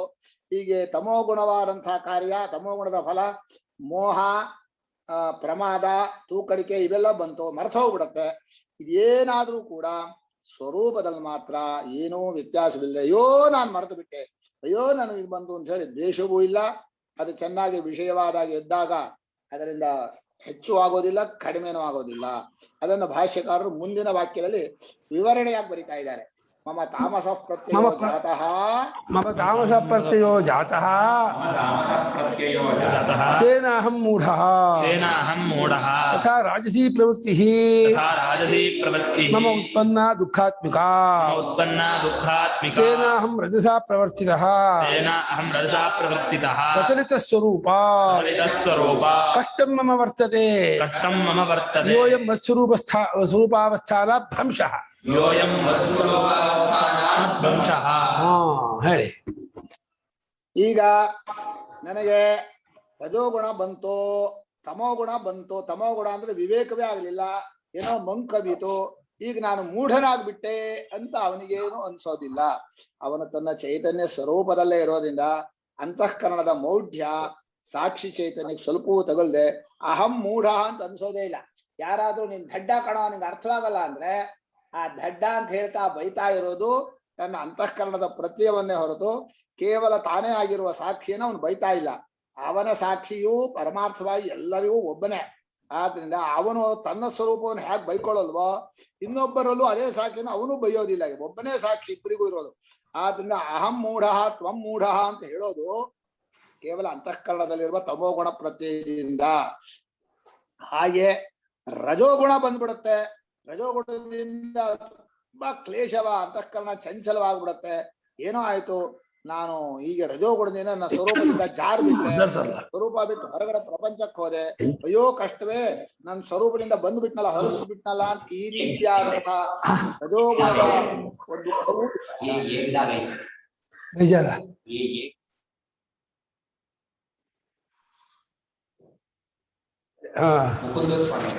ಹೀಗೆ ಬಂದ್ಯಾ ಹೋದ್ಯಾ ಹೇಳಿ. ಈ ರೀತಿ ನನ್ನ ಸ್ವರೂಪದಿಂದ ಜಾರಿದೀನಿ ನಾನು ಅನ್ನುವಂತಹದ್ದು ಯಾವಾಗಲೂ ಅನ್ಸಲ್ಲ. ಇದು ಬಹಳ ಜನ ತಮ್ಮ ಪೂರ್ವ ಕಥೆಯನ್ನು ಹೇಳುವಾಗ ಅಯ್ಯೋ ಅವಾಗ ನಮ್ಗೆ ಎಷ್ಟು ಕ್ಲೇಶ ಆಗಿತ್ತು ಗೊತ್ತಾ ಅಂತ ಹೇಳಿ ಆ ದುಃಖವನ್ನ ಎಲ್ಲ ನೆನೆಸ್ಕೊಂಡು ಆ ರಜೋಗುಣದಲ್ಲಿ ತಾವೇ ಮುಳುಗು ಬಿಡ್ತಾರೆ. ಹೀಗೆ ಕಷ್ಟದಲ್ಲಿದ್ದೆ, ಈಗ ಸ್ವಲ್ಪ ಉತ್ತಮವಾಯ್ತು, ಹಿಂದೆ ಹೀಗಾಗಿತ್ತು, ಆವಾಗ ನನಗೆ ಮೋಹ ಬಂದ್ಬಿಟ್ಟಿತ್ತು. ಈ ರೀತಿಯಾಗಿ ಅಂತಃಕರಣ ಪ್ರತ್ಯಯದ ತಾದಾತ್ಮ್ಯತೆಯಿಂದ ಅಹಂ ಮೂಢ ಅಹಂ ದುಃಖಿ ಎಂಬ ಎರಡೂ ಪ್ರತ್ಯಯವು ಆ ಜ್ಞಾನಿಗೆ ಬರೋದಿಲ್ಲ. ಹಿಂದೂ ಮೂಢನಾಗಿಲ್ಲ, ಈಗಲೂ ಮೂಢನಾಗಲ್ಲ. ಆ ಕಾಲದಲ್ಲಿ ಮೌಢ್ಯ ಬಂದ್ರು ಅದನ್ನೂ ಅಂಟಿಸ್ಕೊಳ್ಳಲ್ಲ. ಹಿಂದೂ ದುಃಖಿಯಾಗಿಲ್ಲ, ಈ ಬರೋದಿಲ್ಲ. ಈ ರೀತಿ ತನ್ನ ಸ್ವರೂಪದಿಂದ ಜಾರೋದೇ ಇಲ್ಲ. ತಥಾ ಸಾತ್ವಿಕ ಗುಣ ಪ್ರಕಾಶಾತ್ಮ ಪ್ರಕಾಶಾತ್ಮ ಮಾಂ ವಿವೇಕಿತ್ವಂ ಆಪಾದಯನ್ ಮಾಂ ವಿವೇಕಿತ್ವಂ ಆಪಾದಯನ್ ಸುಖೇ ಚ ಸಂಜಯನ್ ಬಧ್ನಾತಿ ಸುಖೇ ಚ ಸಂಜಯನ್ ಬಧ್ನಾತಿ ಇತಿ ತಾನಿ ಇತಿ ತಾನಿ ಜ್ಯೇಷ್ಠಿ ಅಸಮ್ಯಗ್ದರ್ಶಿತ್ವೇನ. ವೇಷ್ಟಿ ಅಸಮ್ಯಗ್ದರ್ಶಿತ್ವೇನ. ಈಗ ಸಾತ್ವಿಕ ಗುಣ ಬಂತು ಅಂತ ಇಟ್ಕೊಳ್ಳಿ, ಬೆಳಗಿನ ಜಾವ ಎದ್ದು ಓದ್ಬಿಟ್ಟೆ ಎಲ್ಲ ಅರ್ಥ ಆಗ್ಬಿಡ್ತು, ಏನ್ ವಿವೇಕ ಬಂದ್ಬಿಡ್ತು ಅಂತ ಒಂದು ಈಗೋ ಹುಟ್ಕೊಂಡ್ಬಿಡತ್ತೆ. ಆ ಪ್ರಕಾಶ ಸ್ವರೂಪದಲ್ಲಿ ಅಂದ್ರೆ ಜ್ಞಾನ ಸ್ವರೂಪದಲ್ಲಿ ಇದ್ದಂತ ಅಂತಃಕರಣಕ್ಕೆ ವಿವೇಕಿ ಆಗ್ಬಿಡ್ತು. ಏನು ಒಳ್ಳೊಳ್ಳೆ ವಿಷಯ ಹೊಳೆಯಿತು ಅಂತ ಹೇಳಿ ಆ ಜ್ಞಾನದ ಸುಖ, ಜ್ಞಾನ ಆ ವಿವೇಕದ ಸುಖದಲ್ಲೇ ಮುಳುಗಿ ಅದನ್ನೇ ಮೆಲಕ್ ಹಾಕ್ತಾ ಅದ್ರಲ್ಲಿ ಕಟ್ಟಾಕತ್ತೆ. ಹಾಗೆ ಕಟ್ಟಾಕ್ಬಿಟ್ಟಿತ್ತು ನನ್ನನ್ನ ಅಂತ ಹೇಳಿ ಆ ಸತ್ವಗುಣವನ್ನ ದ್ವೇಷ ಮಾಡೋದಿಲ್ಲ ಅಂತ. ಅಂದ್ರೆ ಸತ್ವಗುಣದಿಂದ ಬಂದ ಸುಖದಲ್ಲಿ ಮೆಲಕ್ ಹಾಕ್ತಾ ಮುಳುಗೋದು ಅನ್ನೋದು ಒಂದು ಕಷ್ಟಕರವಾದ್ದು. ಅದ್ರಲ್ಲಿ ಮುಳುಗಿಬಿಟ್ಟೆ ಅಂತ ಹೇಳಿ ಇಷ್ಟು ಅಲ್ಲ, ಸತ್ವಗುಣ ದ್ವೇಷ ಮಾಡೋದು ಅಪ್ರಾಪ್ತ ಪ್ರತಿಷೇಧ ಅಲ್ವಾ? ಅಲ್ಲ, ಸತ್ವಗುಣ ಅಂತ ಒಂದೇ ಅಲ್ಲ, ಅವ್ರು ಹೇಳ್ತಾರೆ ಮೂರು ತಾನಿ ಅಂದ್ರೆ ಮೂರು ಗುಣಗಳನ್ನ ತಾನಿ ಅಂದ್ರೆ ಸತ್ವಗುಣ ಅಲ್ಲ, ಸತ್ವಗುಣ ಮುನಿ ಸತ್ವಗುಣ ನದ್ವೇಷ್ಟಿಯಿಂದ ಇದ್ದಾರೆ. ಸತ್ಗುಣದಿಂದ ಒಂದು ಸುಖ ಉಂಟಾಗುತ್ತಲ್ಲ, ಅಯ್ಯೋ ಅದರಿಂದ ನಾನು ಬದ್ಧನಾಗ್ಬಿಟ್ಟೆ ಅಂತ ಅದನ್ನು ದ್ವೇಷಿಸಲ್ಲ ಅಂತ. ಅಲ್ಲ, ಲೋಕದಲ್ಲಿ ಸತ್ವಗುಣ ದ್ವೇಷ ಮಾಡಲ್ಲ. ಸುಖ ಸಂಖ್ಯೇನ ಬದ್ಧಾತಿ ಜ್ಞಾನ ಸಂಖ್ಯೇನ ಚಾಲಕ ಅಂತ ಹೇಳಿದ್ರಲ್ಲ. ಲೋಕದವ್ರಿಗೆಲ್ಲ ಈ ಸಾಧಕ ಅಂಟಿಸ್ಬಿಡ್ತು ಅದನ್ನ ಅಂತ ದ್ವೇಷನೂ ಮಾಡಲ್ಲ ಅಂತ. ಸುಖದಿಂದ ದ್ವೇಷ ಬರಲ್ಲ ಅವನಿಗೆ, ಸುಖದಿಂದಾದ ಬಂಧನದಿಂದ ದ್ವೇಷ ಬರುತ್ತೆ. ಲೌಕಿಕರಿಗಲ್ಲ ಇದು, ಸಾಧಕರಿಗೆ. ತಾನೇ ಅಸಮ್ಯಕ್ ದರ್ಶಿತೇನೆ ದ್ವೇಷ್ಟಿ, ಸಮ್ಯಕ್ ದರ್ಶಿ ಅಲ್ಲದೆ ಹೋದ್ರೆ ಅವುಗಳನ್ನ ದ್ವೇಷ ಮಾಡ್ತಾನೆ. ಅಂದ್ರೆ ಸರಿಯಾದ ವಿವೇಕವಿಲ್ಲದೆ ಕೇವಲ ಸಾಕ್ಷಿ ಸ್ವರೂಪದಲ್ಲಿ ನಿಲ್ಲಲಿಕ್ಕಾಗದೇ ಇದ್ದವನು ಆ ಗುಣಗಳನ್ನ ಈ ರೀತಿಯಾಗಿ ಒಟ್ಟು ಇಷ್ಟೂ ಸೇರಿಸಿ ತಾನೇ ದ್ವೇಷ್ಟಿ. ಈ ಮೂರು ಗುಣಗಳ ನಾನು ಮೂಢನಾಗಿದ್ದೆ, ನಾನು ದುಃಖಿಯಾಗಿದ್ದೆ, ನಾನು ಆವಾಗ ಸುಖಿಯಾಗಿ ಅಂಟ್ಕೊಂಡ್ಬಿಟ್ಟಿದ್ದೆ, ಅವರ ಜೊತೆ ಸ್ನೇಹ ಬೆಳೆಸಿ ಅಲ್ಲೇ ಮುಳುಗೋಗ್ಬಿಟ್ಟಿದ್ದೆ ಅಂತ ಹೇಳಿ ಯಾರ್ಯಾರ್ದೋ ಸಂಘದಿಂದ ಸುಖವನ್ನು, ಯಾವ್ಯಾವುದೋ ಕ್ರಿಯೆಗಳಿಂದ ಕರ್ಮಗಳಿಂದ ಕ್ಲೇಶವನ್ನು, ಯಾವುದೋ ನಿದ್ಯೆಗಳಿಂದ ಅಥವಾ ಪ್ರಮಾದದಿಂದ ಮೋಹವನ್ನು ಅನುಭವಿಸಿದ್ನಲ್ಲ, ಅಯ್ಯೋ ಕಷ್ಟವೇ ಅಂತ ಹೇಳಿ ಅವುಗಳನ್ನು ದ್ವೇಷ ಮಾಡೋದಿಲ್ಲ. ಅವು ಬಂದು ಹಿಂದಾದದ್ದು ಹೀಗಾಗ್ಬಿಟ್ಟಿದೆ, ಈಗ ಸರಿಯಾಗಿದ್ದೀನಿ ಅನ್ನುವಂಥ ಹಿಂದು ಮುಂದಿನ ಭಾವದಲ್ಲಿ ವ್ಯತ್ಯಾಸವಿಲ್ಲ ಅಂತ. ಪ್ರಶ್ನೆ ಇದೆಯಾ? ಏವಂ ಗುಣಾತೀತೋ ನದ್ವೇಷ್ಟಿ ಸಂಪ್ರವೃತ್ತಾನಿ ತದೇವಂ ಗುಣಾತೀತೋ ಗುಣಾತೀತೋ ನದ್ವೇಷ್ಟಿ ಸಂಪ್ರವೃತ್ತಾನಿ ಯಥಾ ಚ ಸಾತ್ವಿಕಾದಿ ಪುರುಷಃ ಸತ್ವಾದಿ ಕಾರ್ಯಾಣಿ ಆತ್ಮಾನಂ ಪ್ರತಿ ಪ್ರಕಾಶ್ಯ ನಿವೃತ್ತಾನಿ ಕಾಂಕ್ಷತಿ ತಥಾ ಗುಣಾತೀತಃ ನಿವೃತ್ತಾನಿ ಕಾಂಕ್ಷತಿ ಇತ್ಯರ್ಥಃ. ಇಲ್ಲಿ ಭಾಷ್ಯಕಾರರು ತತ್ವಗುಣ ಈ ರೀತಿಯಾಗಿ ಗುಣಾತೀತನಾದವನು ದ್ವೇಷವನ್ನು ಮಾಡೋದಿಲ್ಲ, ಬಂದಾಗ ಹೋದಾಗ ಬಯಸೋದು ಇಲ್ಲ ಅಂತ. ಅದರಲ್ಲಿ ಬಂದಾಗ ದ್ವೇಷ ಮಾಡೋಲ್ಲ ಅಂದ್ರೆ ಕ್ಲೇಶವನ್ನು ನೋಡಿ, ಹೋದಾಗ ಬಯಸೋದಿಲ್ಲ ಅಂದ್ರೆ ಅದರಲ್ಲಿರೋ ಸುಖಾಂಶವನ್ನು ನೋಡಿ. ಮೂರೂ ಗುಣಗಳಲ್ಲೂ ಸುಖದ ಅಂಶವೂ ದುಃಖದ ಅಂಶವೂ ಎರಡೂ ಇದೆ. ಸತ್ವಗುಣದಲ್ಲಿ ಸ್ವಲ್ಪ ಜಾಸ್ತಿ ಸುಖ ಕಾಣಬಹುದು, ರಜೋಗುಣದಲ್ಲೂ ಕೆಲಸ ಮಾಡೋದ್ರಲ್ಲೂ ಒಂದು ಸ್ವಲ್ಪ ಸುಖ ಇದೆ, ಕ್ಲೇಶವೂ ಇದೆ. ಸತ್ವಗುಣದಲ್ಲೂ ಸಂಘ ಇದೆ. ಸತ್ವಂ ಸುಖೇ ಸಂಜಯತಿ ಅಂದ್ರೆ ಜ್ಞಾನದಲ್ಲೂ ಸುಖದಲ್ಲೂ ಪ್ರೇಮದಲ್ಲೂ ಸಂಘ ಬಂಧ ಇದೆ. ಆದ್ರಿಂದ ಮೂರೂ ಗುಣಗಳಲ್ಲೂ ದುಃಖವೂ ಇದೆ ಸುಖವೂ ಇದೆ. ಬಂದಾಗ ದುಃಖವನ್ನು ನೋಡಿ ದ್ವೇಷ ಮಾಡೋದಿಲ್ಲ, ಓಡೋಯ್ತು ಅಂತೇಳಿ ಅದರ ಸುಖವಾದ ಸ್ಮರಣೆಯಿಂದ ಮತ್ತೆ ಬಯಸೋದು ಇಲ್ಲ. ಸತ್ವಾದಿ ಸಾತ್ವಿಕಾದಿ ಪುರುಷ ಯಥಾ ಸತ್ವಗುಣವುಳ್ಳ ಪುರುಷ, ರಜೋಗುಣವುಳ್ಳ ಪುರುಷ, ತಮೋಗುಣವುಳ್ಳ ಪುರುಷ ಆ ಸತ್ವಾದಿ ಕಾರ್ಯಗಳು ಅಂದ್ರೆ ಸುಖಾದಿಗಳು ಬಂದು ಹೋದರೆ ಅದು ಅಯ್ಯೋ ಬರ್ಲೇ ಇಲ್ವಲ್ಲ ಹೋಗ್ಬಿಡ್ತಲ್ಲ ಅಂತ ಹೇಳಿ ಮತ್ತೆ ಬಯಸ್ತಾನೋ, ಹಾಗೆ ಗುಣಾತೀತನಾದವನು ಆ ಗುಣಗಳ ದುಃಖವನ್ನು ನೋಡಿ ದ್ವೇಷ ಮಾಡೋದಿಲ್ಲ, ಆ ಗುಣಗಳ ಸುಖವನ್ನು ನೋಡಿ ಬಯಸೋದು ಇಲ್ಲ. ಹೋಯ್ತಲ್ಲ ಅಂತ ಹೇಳಿ ಅದನ್ನ ಮತ್ತೆ ಬಯಕೆಯನ್ನು ಮಾಡೋದಿಲ್ಲ ಅಂತ ಇಷ್ಟು ಹೇಳಿದ್ರು. ಇದಿಷ್ಟೂ ಕೂಡ ಮತ್ತೊಬ್ಬರಿಗೆ ಕಾಣುವ ಗುರುತುಗಳಲ್ಲ. ಏತತೇನ ಪರಪ್ರತ್ಯಕ್ಷಂ ಲಿಂಗಂ, ಏತತೇನ ಪರಪ್ರತ್ಯಕ್ಷಂ ಲಿಂಗಂ ಕಿಂತರ್ಹಿ ಸ್ವಾತ್ಮಪ್ರತ್ಯಕ್ಷತ್ವಾತ್ ಆತ್ಮವಿಷಯಮೇವ ಏತಲ್ಲಕ್ಷಣಂ. ಇದು ಮತ್ತೊಬ್ಬರಿಗೆ ಕಾಣಿಸುವಂತಹ ಗುರುತಲ್ಲ. ಜ್ಞಾನಿ ಯಾರೋ ಹೊರಟವನಿಗೆ ತನ್ನ ಅನುಭವದಲ್ಲಿ ಈ ಮೇಲೆ ನಿಂತೆ ಈ ರೀತಿ ನನಗೆ ಬಂದಿದೆ, ನನ್ನ ಜ್ಞಾನ ದೃಢವಾಗಿದೆ ಅಂತ ಗೊತ್ತೋಕ್ಕೋಸ್ಕರ ಸ್ವಾತ್ಮ ಪ್ರತ್ಯಕ್ಷ ತನ್ನ ಅನುಭವದಲ್ಲೇ ಕಾಣುವಂತ ತನ್ನ ಸ್ವರೂಪದ ಬಗ್ಗೆ ಇರುವ ಲಕ್ಷಣವೇ ಹೊರತು ಮತ್ತೊಬ್ಬರಿಗೆ ಹೇಳ್ಕೊಡೋಬೇಕಾದಂತ ಲಿಂಗ ಅಲ್ಲ. ಅಂದ್ರೆ ಸದ್ಗುಣ ಬಂತು, ನೀನು ಅದರಲ್ಲಿ ಅರ್ಜುನ ಕೇಳಿ ದಂಡ ಆಯ್ತು.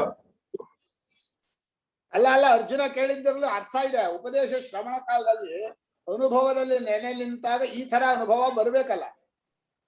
ಸರಿ, ಸ್ವಾತ್ಮ ಪ್ರತ್ಯಕ್ಷ ಅಂದ್ರೇನೋ ಸ್ವರೂಪವನ್ನು ಹೇಳಿದ್ರೆ ಹೇಗೆ ಸ್ವಾತ್ಮ ಪ್ರತ್ಯಕ್ಷವೋ ಹಾಗೆ ಸ್ವರೂಪದಲ್ಲಿ ನೆಲೆ ನಿಂತ ಮೇಲೆ ಆಗುವ ಅನುಭವಗಳೆಲ್ಲವೂ ಸ್ವಾತ್ಮ ಪ್ರತ್ಯಕ್ಷವೇ, ಹೊರಗಡೆ ಕಾಣಿಸೋ ಗುರುತಲ್ಲ. ಮತ್ತೊಬ್ಬರಿಗೆ ಮುಂದಿನ ಶ್ಲೋಕದಲ್ಲಿ ಹೊರಗಡೆ ಕಾಣಿಸೋ ಗುರುತು, ಈ ಶ್ಲೋಕದಲ್ಲಿ ಅವನ ಅನುಭವದಲ್ಲೇ ಅವನಿಗೆ ಕಾಣಿಸುವಂತಹ ಗುರುತುಗಳಿದು. ನಾನು ಈಗ ವೇದಾಂತ ವಾಕ್ಯವನ್ನ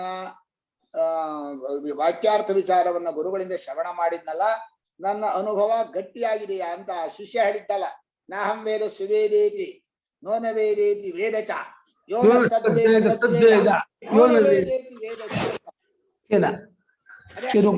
ಸ್ವಾತ್ಮ ಪ್ರತ್ಯಕ್ಷವಾದ ಗುರುತು.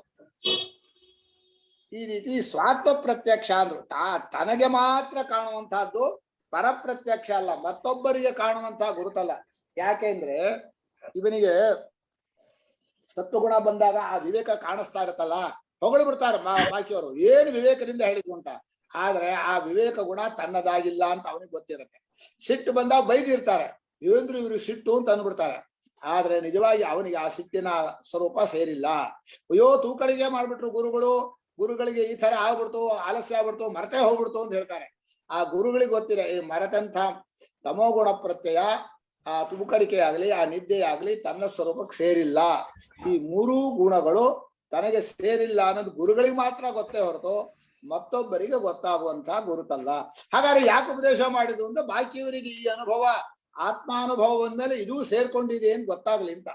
ಅಂತಃಕರಣದ ಸತ್ವರ್ಯ ಸಮಗುಣಗಳ ಕಾಟ ಇಲ್ಲ ಅವನಿಗೆ, ತನಗೆ ಏನೇನು ಸಂಬಂಧ ಇಲ್ಲ ಅನ್ನೋದು ಗೊತ್ತಾಗ್ಲಿ ಅನ್ನೋಕ್ಕೋಸ್ಕರ ಹೇಳಿದ್ದೆ ಹೊರತು ಬರೀ ಜ್ಞಾನಿಯ ಸ್ವರೂಪ ಹೇಳಿದ್ರಿಂದ ಇವನಿಗೇನ್ ಪ್ರಯೋಜನ, ಅರ್ಜುನಿಗೇನ್ ಪ್ರಯೋಜನ ಅಂತ ಕೇಳ್ಬಾರ್ದು.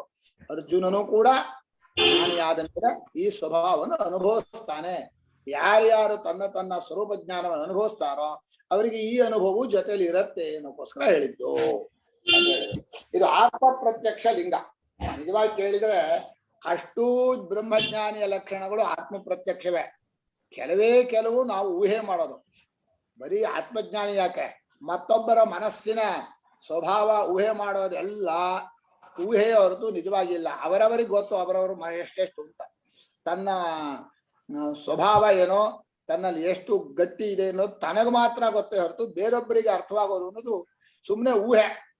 ವ್ಯವಹಾರಕ್ಕೆ ಬೇಕು ಅನ್ನೋದು ಸರಿ, ಮತ್ತೊಬ್ಬರ ಮನಸ್ಸನ್ನು ಊಹೆ ಮಾಡಬೇಕು ಅನ್ನೋದು ವ್ಯವಹಾರದಲ್ಲಿ ಇರೋದೇ ಹೊರತು ನಿಜವಾಗಿ ತನ್ನ ಮನಸ್ಸು ತನಗೆ ಗೊತ್ತಾಗೋದಿಲ್ಲ. ಹಿ ಸ್ವಾತ್ಮ ವಿಷಯಂ ದ್ವೇಷಂ ಆಕಾಂಕ್ಷಾಂ ವಾ ಪರಃ ಪಶ್ಯತಿ.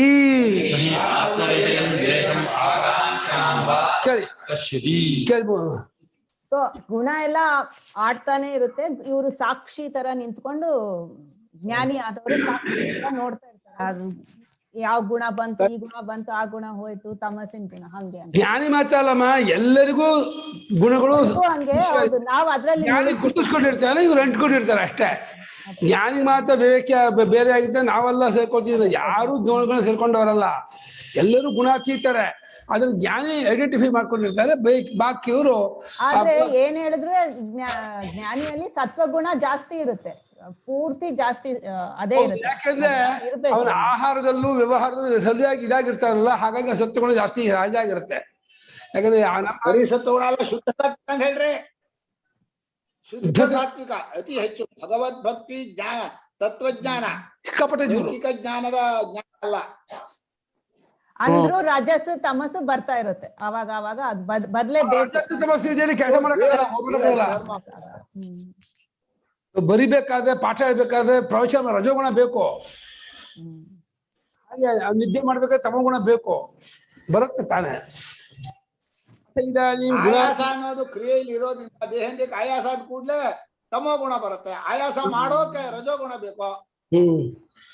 ಅದೇ ಹೌದು. ನಿಮ್ದು ಯಾವ ಗುಣ ಜಾಸ್ತಿ? ನನಗೆ ಗೊತ್ತಾಗೋ ನಿಮ್ಮಲ್ಲಿ ಸಪ್ತಗುಣ ರಜೋಗುಣ ತಮಸ್ಸ ಚಕ್ಕರ್ ಹೊಡ್ತಿರೋ ಪಾಠಕ್ಕೆ ತಮೋಗುಣ ಜಾಸ್ತಿಯೋ ಅಂತ. ರಜೋಗುಣ ಜಾಸ್ತಿನಾ? ಕಮ್ಮಿ ಮಾಡ್ಕೊಳ್ಳಿ, ತಮೋಗುಣ ಕಮ್ಮಿ, ರಜೋಗುಣ ತಮೋಗುಣ ಮೆಟ್ಟಿ ಸತ್ವಗುಣ ಬರ್ರಿ. ಅಸ ಇದಾನಿಂ ಗುಣಾತೀತಃ ಕಿಮಾಚಾರಃ ಇತಿ ಪ್ರಶ್ನಸ್ಯ ಪ್ರತಿವಚನಮಾಹ.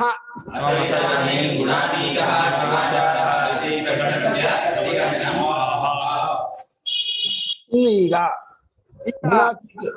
ಮತ್ತೊಬ್ಬರಿಗೆ ಸಾಧನ ರೂಪವಾಗಿ ಏನು ಗುಣಾತೀತನ ಲಕ್ಷಣ ಅನ್ನೋದನ್ನ ಈ ಪ್ರಶ್ನೆಗೆ ಉತ್ತರ ಹೇಳಬೇಕು ಅಂತ ಪ್ರತಿವಚನವನ್ನ ಭಗವಂತ ಹೇಳ್ತಾನೆ. ಈ ನಿಜವಾಗಿ ಪೂರ್ವ ಶ್ಲೋಕದಲ್ಲಿ ಹೇಳಿದ್ದನ್ನು ಎಳ್ಕೋಬಹುದು, ಆದ್ರೆ ಈ ಶ್ಲೋಕದಲ್ಲಿ ಅವನ ಏನು ಸಾಧನೆಯಾಗಿ ಹೇಳ್ಬೇಕೋ ಅದನ್ನ ಈ 2 ಶ್ಲೋಕಗಳಲ್ಲಿ ಹೇಳ್ತಾನೆ. ಇದಲ್ಲೂ ಇನ್ನೊಬ್ರು ಗೊತ್ತಾಗಲ್ಲಪ್ಪ, ಅವನು ಉದಾಸೀನೋ ಅಲ್ವ ಹೆಂಗ್ ಗೊತ್ತಾಗತ್ತೆ? ಮತ್ತೊಬ್ಬರು ಗೊತ್ತಾಗತ್ತೆ ಅಂದ್ರಲ್ಲ, ಮಾಡ್ಬೇಕು, ಪ್ರಯತ್ನ ಮಾಡ್ಬೇಕು, ಹಚ್ಕೋಬಾರ್ದು ಅಂತ. ಹಂಗಲ್ಲ, ಮತ್ತೊಬ್ಬರು ಗೊತ್ತಾಗುವ ಲಕ್ಷಣ ಅಂದ್ರಲ್ಲ ಮುಂದಿನ ಶ್ಲೋಕ. ಉದಾಸೀನವದಾಸೀನೋ ಗುಣೈರ್ಯೋ ನ ವಿಚಾಲ್ಯತೆ. ಗುಣ ವರ್ತಂತ ಇತ್ಯೇವ ಯೋವತಿಷ್ಠತೆ ನೇಂಗತೆ, ಯೋವತಿಷ್ಠತಿ ನೇಂಗತೆ.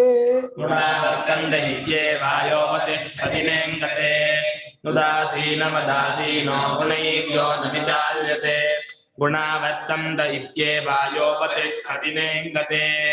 ಉದಾಸೀನವದಾಸೀನಃ ಉದಾಸೀನವತ್ ಆಸೀನಃ ಗುಣೈಃ ಯಃ ನ ವಿಚಾಲ್ಯತೆ ಗುಣಾಃ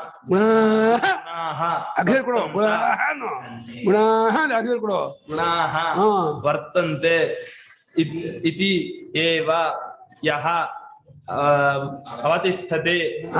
ಅವತಿಷ್ಠತಿ ನ ಲಿಂಗತೆ. ಇಂಗತಿ ಇಂಗತೆ ಯಾವ್ದು ಇಂಗತೆ? ಇಗಿಗತವು ಇಂಗತೆ. ಜ್ಯೇಷ್ಠ ಯಾವ್ದು? ದ್ವಿಷ ಅಪ್ರೀತವು. ಶ್ಲೋಕ ಹೇಳಿ ಅರ್ಥ.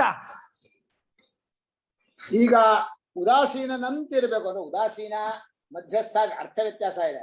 ಉದಾಸೀನ ಅಂದ್ರೆ ಯಾವ ಪಕ್ಷಕ್ಕೂ ಸೇರದೇ ಇದ್ದವನು, ಮಧ್ಯಸ್ಥ ಅಂದ್ರೆ ಎರಡೂ ಪಕ್ಷಕ್ಕೂ ಸಮನಾಗಿರೋನು. ಮಧ್ಯಸ್ಥನಲ್ಲ ಉದಾಸೀನ, ಏನು ಬಂದ್ರು ಸುಮ್ಮನೆ ಇರೋದು. ಆ ಉದಾಸೀನ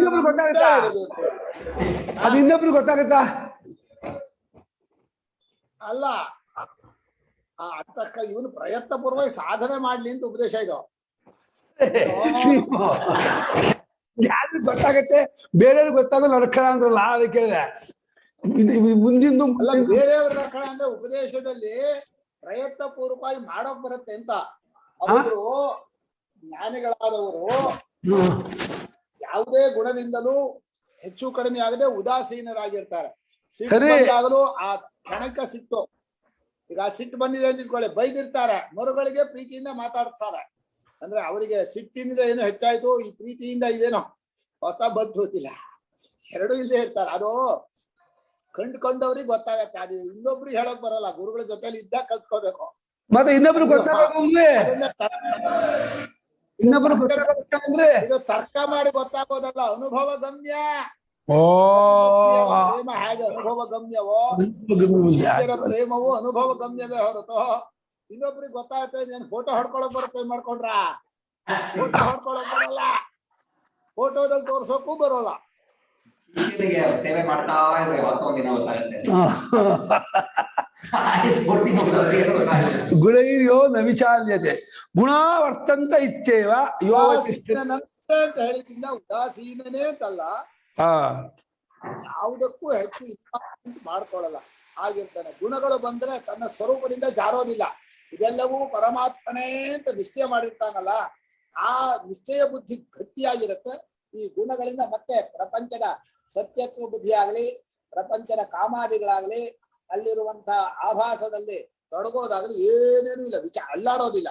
ಗುಣ ಗುಣೇಶು ವರ್ತಂತೆ ಅಂತ, ಗುಣ ವರ್ತಂತೆ ಇತ್ಯವ ಅಂದ್ರೆ ಗುಣಗಳು ಮನಸ್ಸು ಗುಣ, ಪ್ರಪಂಚವು ಗುಣ, ಗುಣಗಳು ಗುಣಗಳಲ್ಲಿವೆ. ಗುಣ ಗುಣೇಶು ವರ್ತಂತ ಇತಿಮತ್ವ ನ ಸಜ್ಜತೆ ಅಂತ ಹಿಂದೆ ಹೇಳಿದ್ದ. ಗುಣ ವರ್ತಂತ ಇತ್ಯೇವ ಯೋಗತಿಷ್ಠತೆ, ತನ್ನ ಸ್ವರೂಪದಲ್ಲೇ ಇರ್ತಾನೆ, ಅಲುಗಾಡೋದೇ ಇಲ್ಲ, ಸ್ವರೂಪದಿಂದ ಜಾರೋದಿಲ್ಲ ಅಂತ ತಾತ್ಪರ್ಯ. ಭಾಷ್ಯಕಾರ ಏನ್ ಬರೀತಾರೆ? ಉದಾಸೀನವತೋ ಯಥಾ ಉದಾಸೀನಃ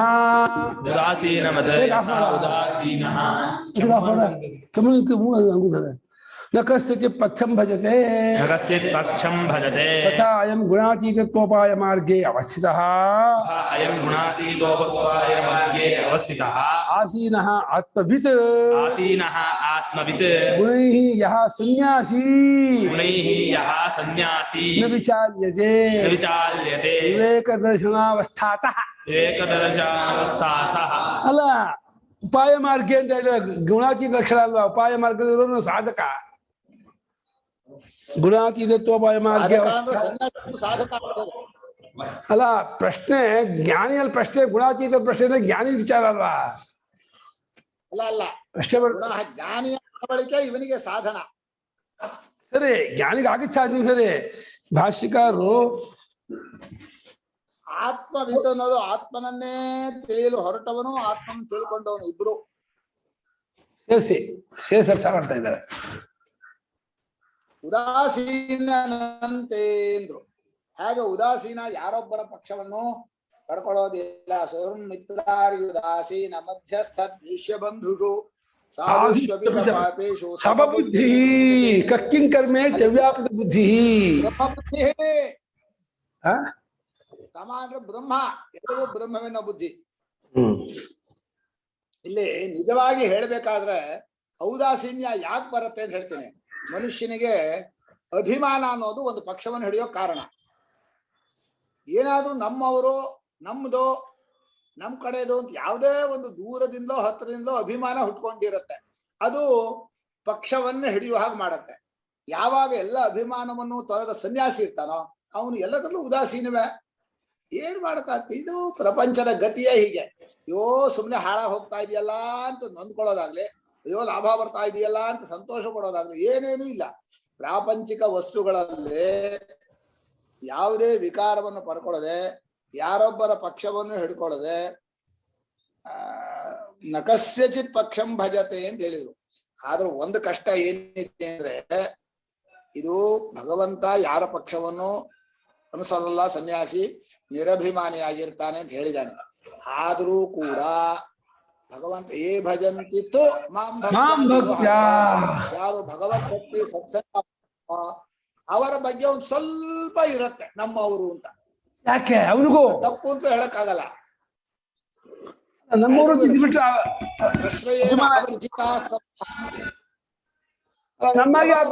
ವ್ಯವಹಾರದಲ್ಲಿ ಅಭಿಮಾನ ಅಲ್ಲ, ಅಭಿಮಾನ ಅಂತಲ್ಲ ಅದು.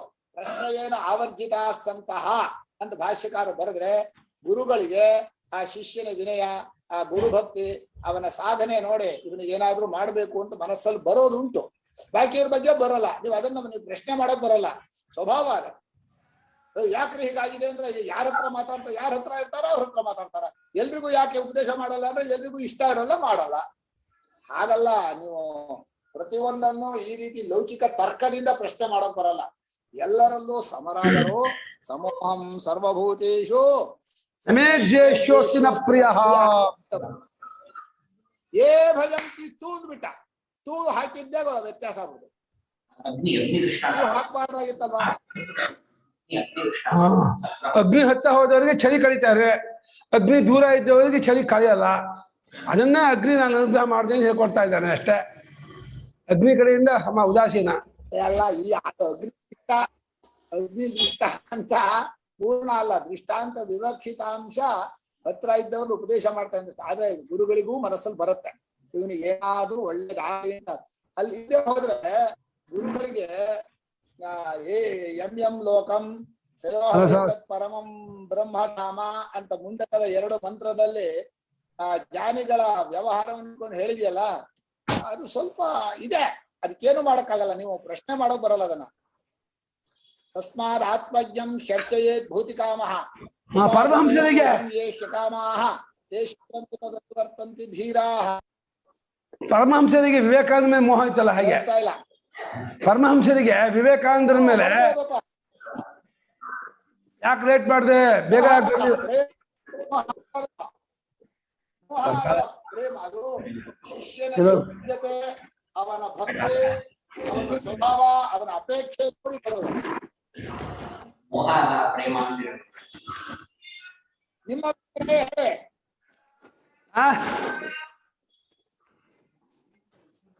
ನಿಮ್ಮ ಅಭಿಪ್ರಾಯ? ನಮ್ಮ ಅಭಿಪ್ರಾಯದಲ್ಲಿ ತತ್ವಜ್ಞಾನಿಗಳಿಗೆ ತತ್ವಜ್ಞಾನ ಕೇಳುವಂತಹ ವಿಚಾರ ಬಂದ್ರೆ ಅವ್ರ ಪ್ರಿಯ ಇಷ್ಟ. ಲೌಕಿಕ ವಿಚಾರ ಕೇಳೋರು ಬಂದ್ರೆ ಅವ್ರಿಗೆ ಉದಾಸೀನ, ಅವ್ರಿಗೆ ಬೇಕಿಲ್ಲ, ಅವ್ರ ಬಗ್ಗೆ ಜಾಸ್ತಿ ಕಾಳಜಿಸ್ಕೊಳ್ಳಲ್ಲ.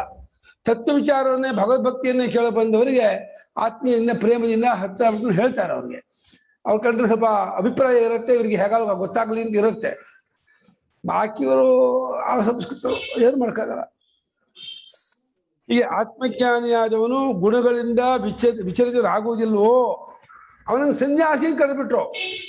ಸನ್ಯಾಸ ಮೂಲ ಪದದಲ್ಲಿ ಸನ್ಯಾಸ ಇಲ್ವೇ ಇಲ್ಲ. ಸನ್ಯಾಸಿ ಇದ್ರೆ ವೇಷಧಾರಿ ಅಲ್ಲ, ಮತ್ತೆ ನಿರಭಿಮಾನಿ ಅಂತ ಅರ್ಥ. ಓ ಅಭಿಮಾನಿ ಪದ ಹಾಕ್ಬೋದು, ಸನ್ಯಾಸಿ ಯಾಕೆ ಹಾಕ್ಬೇಕು? ಆ ಪದ ಇಲ್ವನಾ? ಅಭಿಮಾನ ತ್ಯಾಗ ಪ್ರಧಾನವೇ ಸನ್ಯಾಸ. ಆದ್ರೂ ಆಗ ಭಾಷ್ಯಕಾರರಿಗೆ ಆಗ ಸನ್ಯಾಸಾಶ್ರಮದಲ್ಲಿ ಒಂದು ಇದಿದೆ, ಒಂದು ವಿಶೇಷತೆ ಇದೆ. ಸನ್ಯಾಸಿಯೇ ಮುಖ್ಯಾಧಿಕಾರಿ, ಸನ್ಯಾಸಿಯೇ ಇದಕ್ಕೆ ಇದಾಗ್ತಾರೆ. ಅವ್ರು ತಾವು ಸನ್ಯಾಸಿಗಳಾಗಿ ಸನ್ಯಾಸಿ ಕಂಡ್ರೆ ಅವ್ರ ಪ್ರೇಮ ಅವರಿಗೆ ತಮ್ಮವರು ಅಂತ. ಇವರಲ್ಲಿ ನಮ್ಮ ಸನ್ಯಾಸಿಗಳು ನಮ್ಮವರು ಅಂತ ಶಂಕರಾಚಾರ್ಯರಿಗೆ. ಸನ್ಯಾಸಿ ಅಲ್ಲದೆ ಇದ್ದವರು ಗೃಹಸ್ಥರು ಅವರು ಹೇಳಲ್ಲ, ತಿಳ್ಕೊಳ್ಳಿ. ಸನ್ಯಾಸ ಮಾಡದೆ ಹೋದ್ರೆ ಜ್ಞಾನಂ ಸನ್ಯಾಸ ಲಕ್ಷಣಂ ಅಂತ ಇರೋದು. ಸನ್ಯಾಸ ಇದುವಾದ ಜ್ಞಾನವೇ ಮುಖ್ಯ ಕಾಲ ಆಗೋದು. ಬರೀ ಪುಸ್ತಕ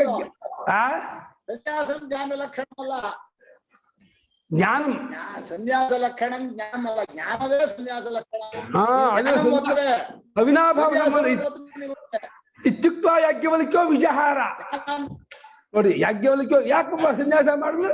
ಸನ್ಯಾಸ ಅವಿನಾಭಾವ ಸಂಬಂಧ. ಅದು ಹೇಗೆ ವೇದಾಧ್ಯಯನಕ್ಕೆ ಉಪನಯನ ಆಗಲೇಬೇಕೋ, ಅಗ್ನಿಹೋತ್ರಕ್ಕೆ ಗೃಹಸ್ಥನಾಗಲೇಬೇಕೋ, ಆತ್ಮಜ್ಞಾನಕ್ಕೆ ಸನ್ಯಾಸಿ ಆಗಲೇಬೇಕು. ಸನ್ಯಾಸಿ ಆಗದೆ ಹೋದ್ರೆ ಆತ್ಮಜ್ಞಾನ ಇಲ್ಲ. ಸನ್ಯಾಸ ಮಾಡಿದ್ರೆ ಆತ್ಮಜ್ಞಾನ ಸಿಗಲ್ಲ.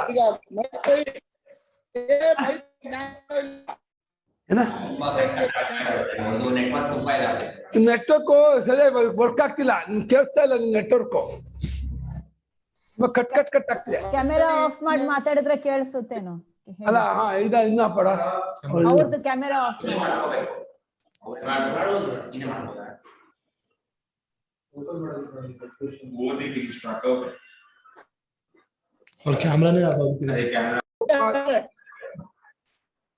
ವಿವೇಕ ದರ್ಶನ ಅಂದ್ರೆ ವಿವೇಕವಾಗಿ ದರ್ಶನ ಅಂದ್ರೆ ಜ್ಞಾನ ಕಂಡ್ಕೊಳ್ಳೋದು.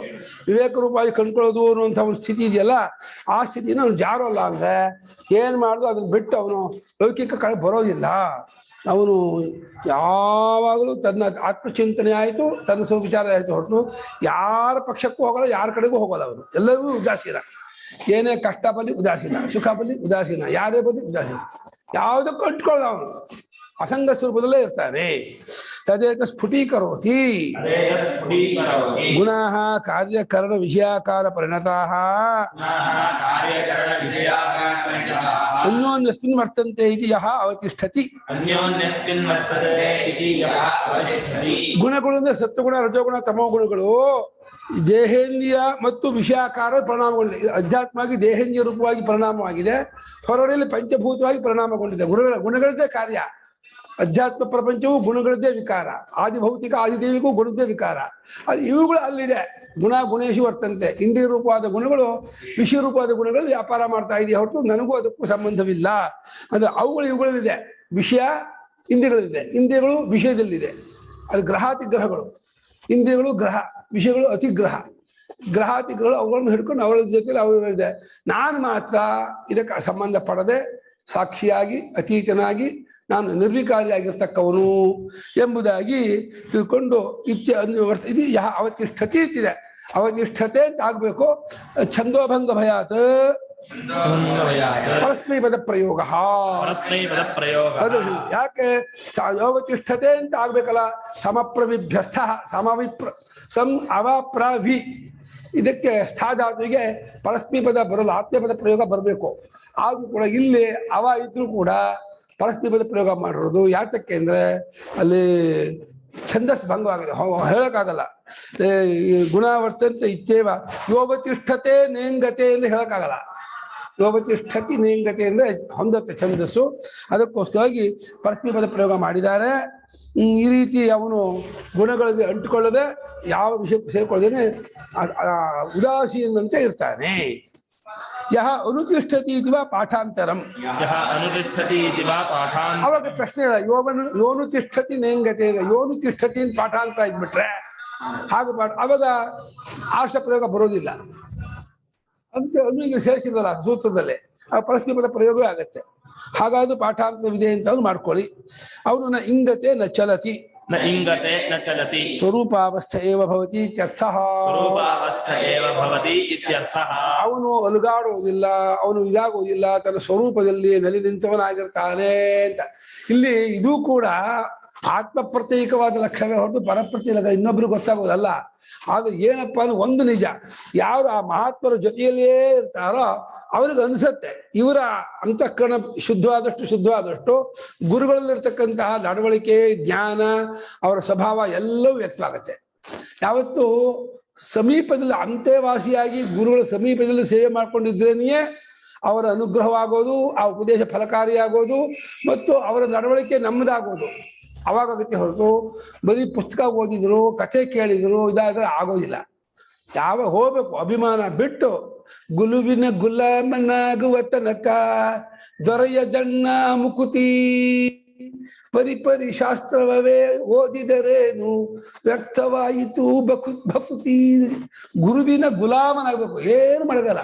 ಗುರು ಕಚ್ಚೆ ಒಗಿಬೇಕು, ಪಂಚೆ ಒಗಿಬೇಕು, ಮೈ ಕೈ ಒತ್ತಬೇಕು, ಅವ್ರು ಹೇಳಿ ಕೆಲಸ ಮಾಡಬೇಕು, ಉಪವಾಸ ಇರಬೇಕು, ಜಾಗರಣೆ ಮಾಡಬೇಕು, ಏನು ಮಾಡೋಕ್ಕಾಗಲ್ಲ.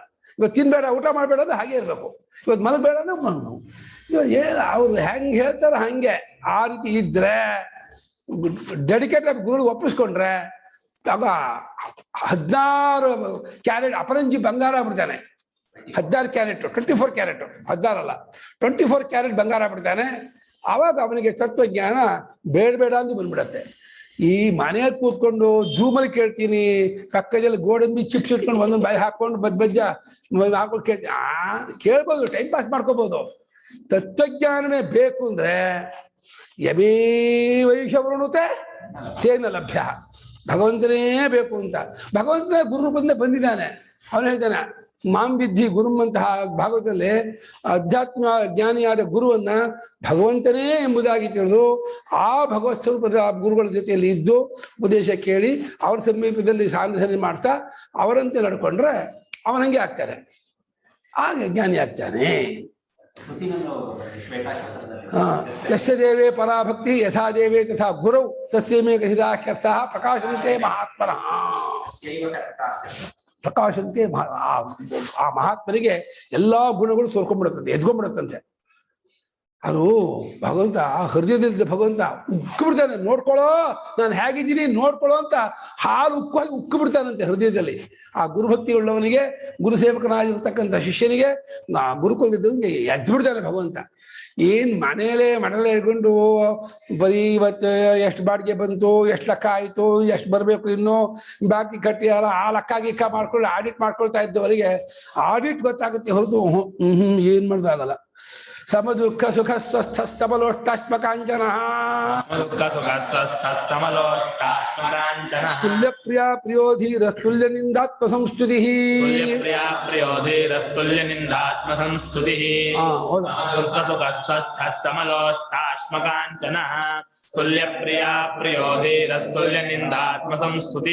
ಸಮ ದುಃಖ ಸುಖ ಸಮಲೋಷ್ಟಾಶ್ಮಕಾಂಚನ ತುಲ್ಯ ಪ್ರಿಯ ಪ್ರಿಯ ಧೀರ ತುಲ್ಯನಿಂದಾತ್ಮ ಸಂಸ್ತುತಿ.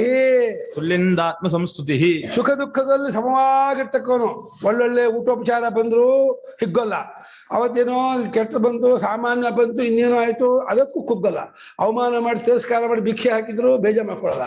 ಮರ್ಯಾದೆ ಪುರಸ್ಕಾರ ಗೌರವ ಕೊಟ್ಟು ಮಾಡಿದ್ರು ಸಂತೋಷ ಪಡಲ್ಲ. ಹಾಗೆ ಲೋಷ್ಟ ಅಂದ್ರೆ ಮಣ್ಣು ಹೆಂಟೆ, ಅಶ್ವ ಅಂದ್ರೆ ಕಲ್ಲು, ಕಾಂಚನ ಅಂದ್ರೆ ಬಂಗಾರ. ಮೂರಲ್ಲೂ ಅವನಿಗೆ ಒಂದಲ್ಲಿ ತಿರಸ್ಕಾರವಾಗ್ಲಿ ಒಂದಲ್ಲಿ ಪುರಸ್ಕಾರವಾಗ್ಲಿ ಇಲ್ಲ. ಅಂದ್ರೆ ಚಿನ್ನ ಕೊಟ್ಟರೆ ಎಸಿತಾನೆ ಅಂತ ಸಾಲ, ಹಂಗಲ್ಲ. ಅವನಿಗೆ ಚಿನ್ನದಿಂದ ಭಾರಿ ಉತ್ಕೃಷ್ಟವಾದ ಸಿಕ್ತು, ಲಾಭ ಆಯ್ತು, ಸಂತೋಷ ಆಗೋಲ್ಲ. ಕಲ್ಲು ಮಣ್ಣಿಗೆ ಏನ್ ಸ್ಥಾನವೋ ಅವನ ಪ್ರಕಾರ ಚಿನ್ನಕ್ಕೂ ಅಷ್ಟೇ ಸ್ಥಾನ. ಅಂದ್ರೆ ಬೆಲೆ ಗೊತ್ತಿಲ್ಲ ಅಂತ ಸಾಲ, ಬೆಲೆ ಗೊತ್ತಿಲ್ಲ ಅಂತ ಆಗ್ಲಿ ಎಸಿತ ಅಂತ ಸಾಲ. ಅದಕ್ಕೆ ಹಾತುವರಿಯಲ್ಲ. ಕೇಳಿಮ್ಮ ಪೃಚ್ಛಗಾರ್ತಿ. ಅದಕ್ಕೆ ಜ್ಞಾನಿ ಆಗ್ಬೇಕಾಗಿಲ್ಲ, ನಮ್ಗೆ ಇವೆಲ್ಲ ಈ ಪಾಠ ಕೇಳಿ ಕೇಳಿ ನಮ್ಗೆ ಹಿಂಗ್ ಬಂದ್ಬಿಟ್ಟಿದೆ. ಅಂತೀರ ಜ್ಞಾನಿ ಆಗಕ್ಕೆ ಆಗ್ತಾ ಇರ್ಬೇಕು. ಅಭಾವ ವೈರಾಗ್ಯ ಅಲ್ಲ, ಅಭಾವ ವೈರಾಗ್ಯ ಅಕ್ಕ ಅಲ್ಲ. ಸಿಕ್ಕಿದಾಗ ಒಂದ್ ವಾರ ಮಗ ಫೋನ್ ಮಾಡ್ಲಿಲ್ಲ ಅಂದ್ರೆ ಆಯ್ತು, ಚಟಪಡಿಸತ್ತೆ ಕೈ ಕಾಲಲ್ಲ. ಯಾಕೋ ಫೋನ್ ಮಾಡಿಲ್ಲ ಅಂತ ಹೇಳಿ ಮತ್ತೆ ಟೆಲಿಗ್ರಾಮ್ ಕೊಟ್ಟು ನಿನ್ಗೂ ಫೋನ್ ಮಾಡ್ತೀರಾ. ಕಷ್ಟಮ, ಬಾಯಲ್ಲಿ ಹೇಳೋದು ಸುಲಭ ಅಲ್ಲ ಇದು. ಸಂಘ ಬಿಟ್ಕೊಳ್ಳೋದು, ಅಭಿಮಾನ ಭಾರಿ ಕಷ್ಟ. ನಮಗೆ ಎಷ್ಟು ಸೂಕ್ಷ್ಮವಾಗಿ ಅಂಟುಕೊಂಡಿದೆ ಅದು ಅಭಿಮಾನ ಪಟ್ಟು ಗೊತ್ತೇ ಆಗಲ್ಲ. ಅದು ಸಂದರ್ಭ ಬಂದಾಗ ಆ ಚಿನ್ನದ ಬಿಸ್ಕೆಟ್ ಕಂಡಾಗ ಕಣ್ಣು ಅರಳ್ಬಿಡತ್ತೆ. ಅರಳಲ್ವಾ? ಇವಾಗ ಇಲ್ಲ ಅರಳಲ್ಲ ಅಂತ ಕೊಟ್ಟು ನೋಡ್ದಾಗ ಗೊತ್ತಾಗತ್ತೆ. ಅಭಾವ ಇರಾಗ ಹೇಳ್ಬೇಡಿ, ಗೊತ್ತಾಗತ್ತೆ. ಆ ಮನೆ ಚಿನ್ನ ಕಳವಾದಾಗ ಅವಳು ಬರುತ್ತೆ. ಪಾಠಕ್ಕೂ ಬರಲ್ಲ, ಇದು ಬರಲ್ಲ. ಯಾವ ಅಯ್ಯೋ ಚಿನ್ನ ಎಲ್ಲ ಕಳಾಯ್ತು, ಮನೆ ಇಟ್ಟಿದ್ದೆಲ್ಲ ಇದು, ದುಃಖ ಆಗತ್ತೆ. ನೆಕ್ಲೆಸ್ ಇತ್ತು, 2 ಜೊತೆ ಬಳೆ ಇತ್ತು, ಇದಿತ್ತು, ಎಲ್ಲ ಹೋಯ್ತು ಕಳ್ರಿ. ಒಂದ್ ವಾರ ಮೂಡ್ ಆಫ್. ಪಾಠಕ್ಕೂ ಇಲ್ಲ, ಜಪಾನೂ ಇಲ್ಲ, ಧ್ಯಾನನೂ ಇಲ್ಲ, ಎಲ್ಲ ಹೋಯ್ತು. ಕಷ್ಟ. ಅದೆಲ್ಲ ಬಹಳ ವಿವೇಕ ತುಂಬ ಇರೋದು. ಪ್ರಿಯದಲ್ಲಿ ತುಲ್ಯ ಸಮಾನ ಇರೋನು. ಅಲ್ಲೊಂದು ಏರ್ಪೇರಿಲ್ಲ, ಏರೋದು ಕುಗ್ಗೋದು ಇಲ್ಲ. ಹಾಗೆ ನಿಂದ ಆತ್ಮ ಸಂಸ್ಕೃತಿ ಇವೆರಡಲ್ಲೂ ತುಲ್ಯರಾಗಿದ್ದು ಧೀರ್ನಾಗಿರ್ತಾರೆ. ಅಂದ್ರೆ ಯಾರಾದ್ರೂ ತಿರಸ್ಕಾರ ಮಾಡಿ ಬೈದು ಅಂದು ಮಾಡಿದ್ರು ಬೇಜಾರು ಮಾಡ್ಕೊಳ್ಳಲ್ಲ. ಹಾಗೆ ಆತ್ಮ ಸಂಸ್ಕೃತಿ ಹೊಗಳಿದ್ರು ಅಂಥವ್ರು ಪುಣ್ಯಾತ್ಮರು, ಮಹಾತ್ಮರು, ಜ್ಞಾನಿಗಳು ಎಷ್ಟೇ ಕೊಂಡಾಡಿದ್ರು ಉಬ್ಬೋದಿಲ್ಲ. ಅವನು ಧೀರ. ಅವನು ಧಿಯಂ ರಾಜ್ಯತೆ ಇತಿ ಧೀರ. ತನ್ನ ಬುದ್ಧಿಯನ್ನೇ ಆಳುವವನು ಅಂತ, ಬುದ್ಧಿಯನ್ನು ಆಳುವಂತಹ ನಾಳೆ ಹೋದ ಭಾಷ್ಯ.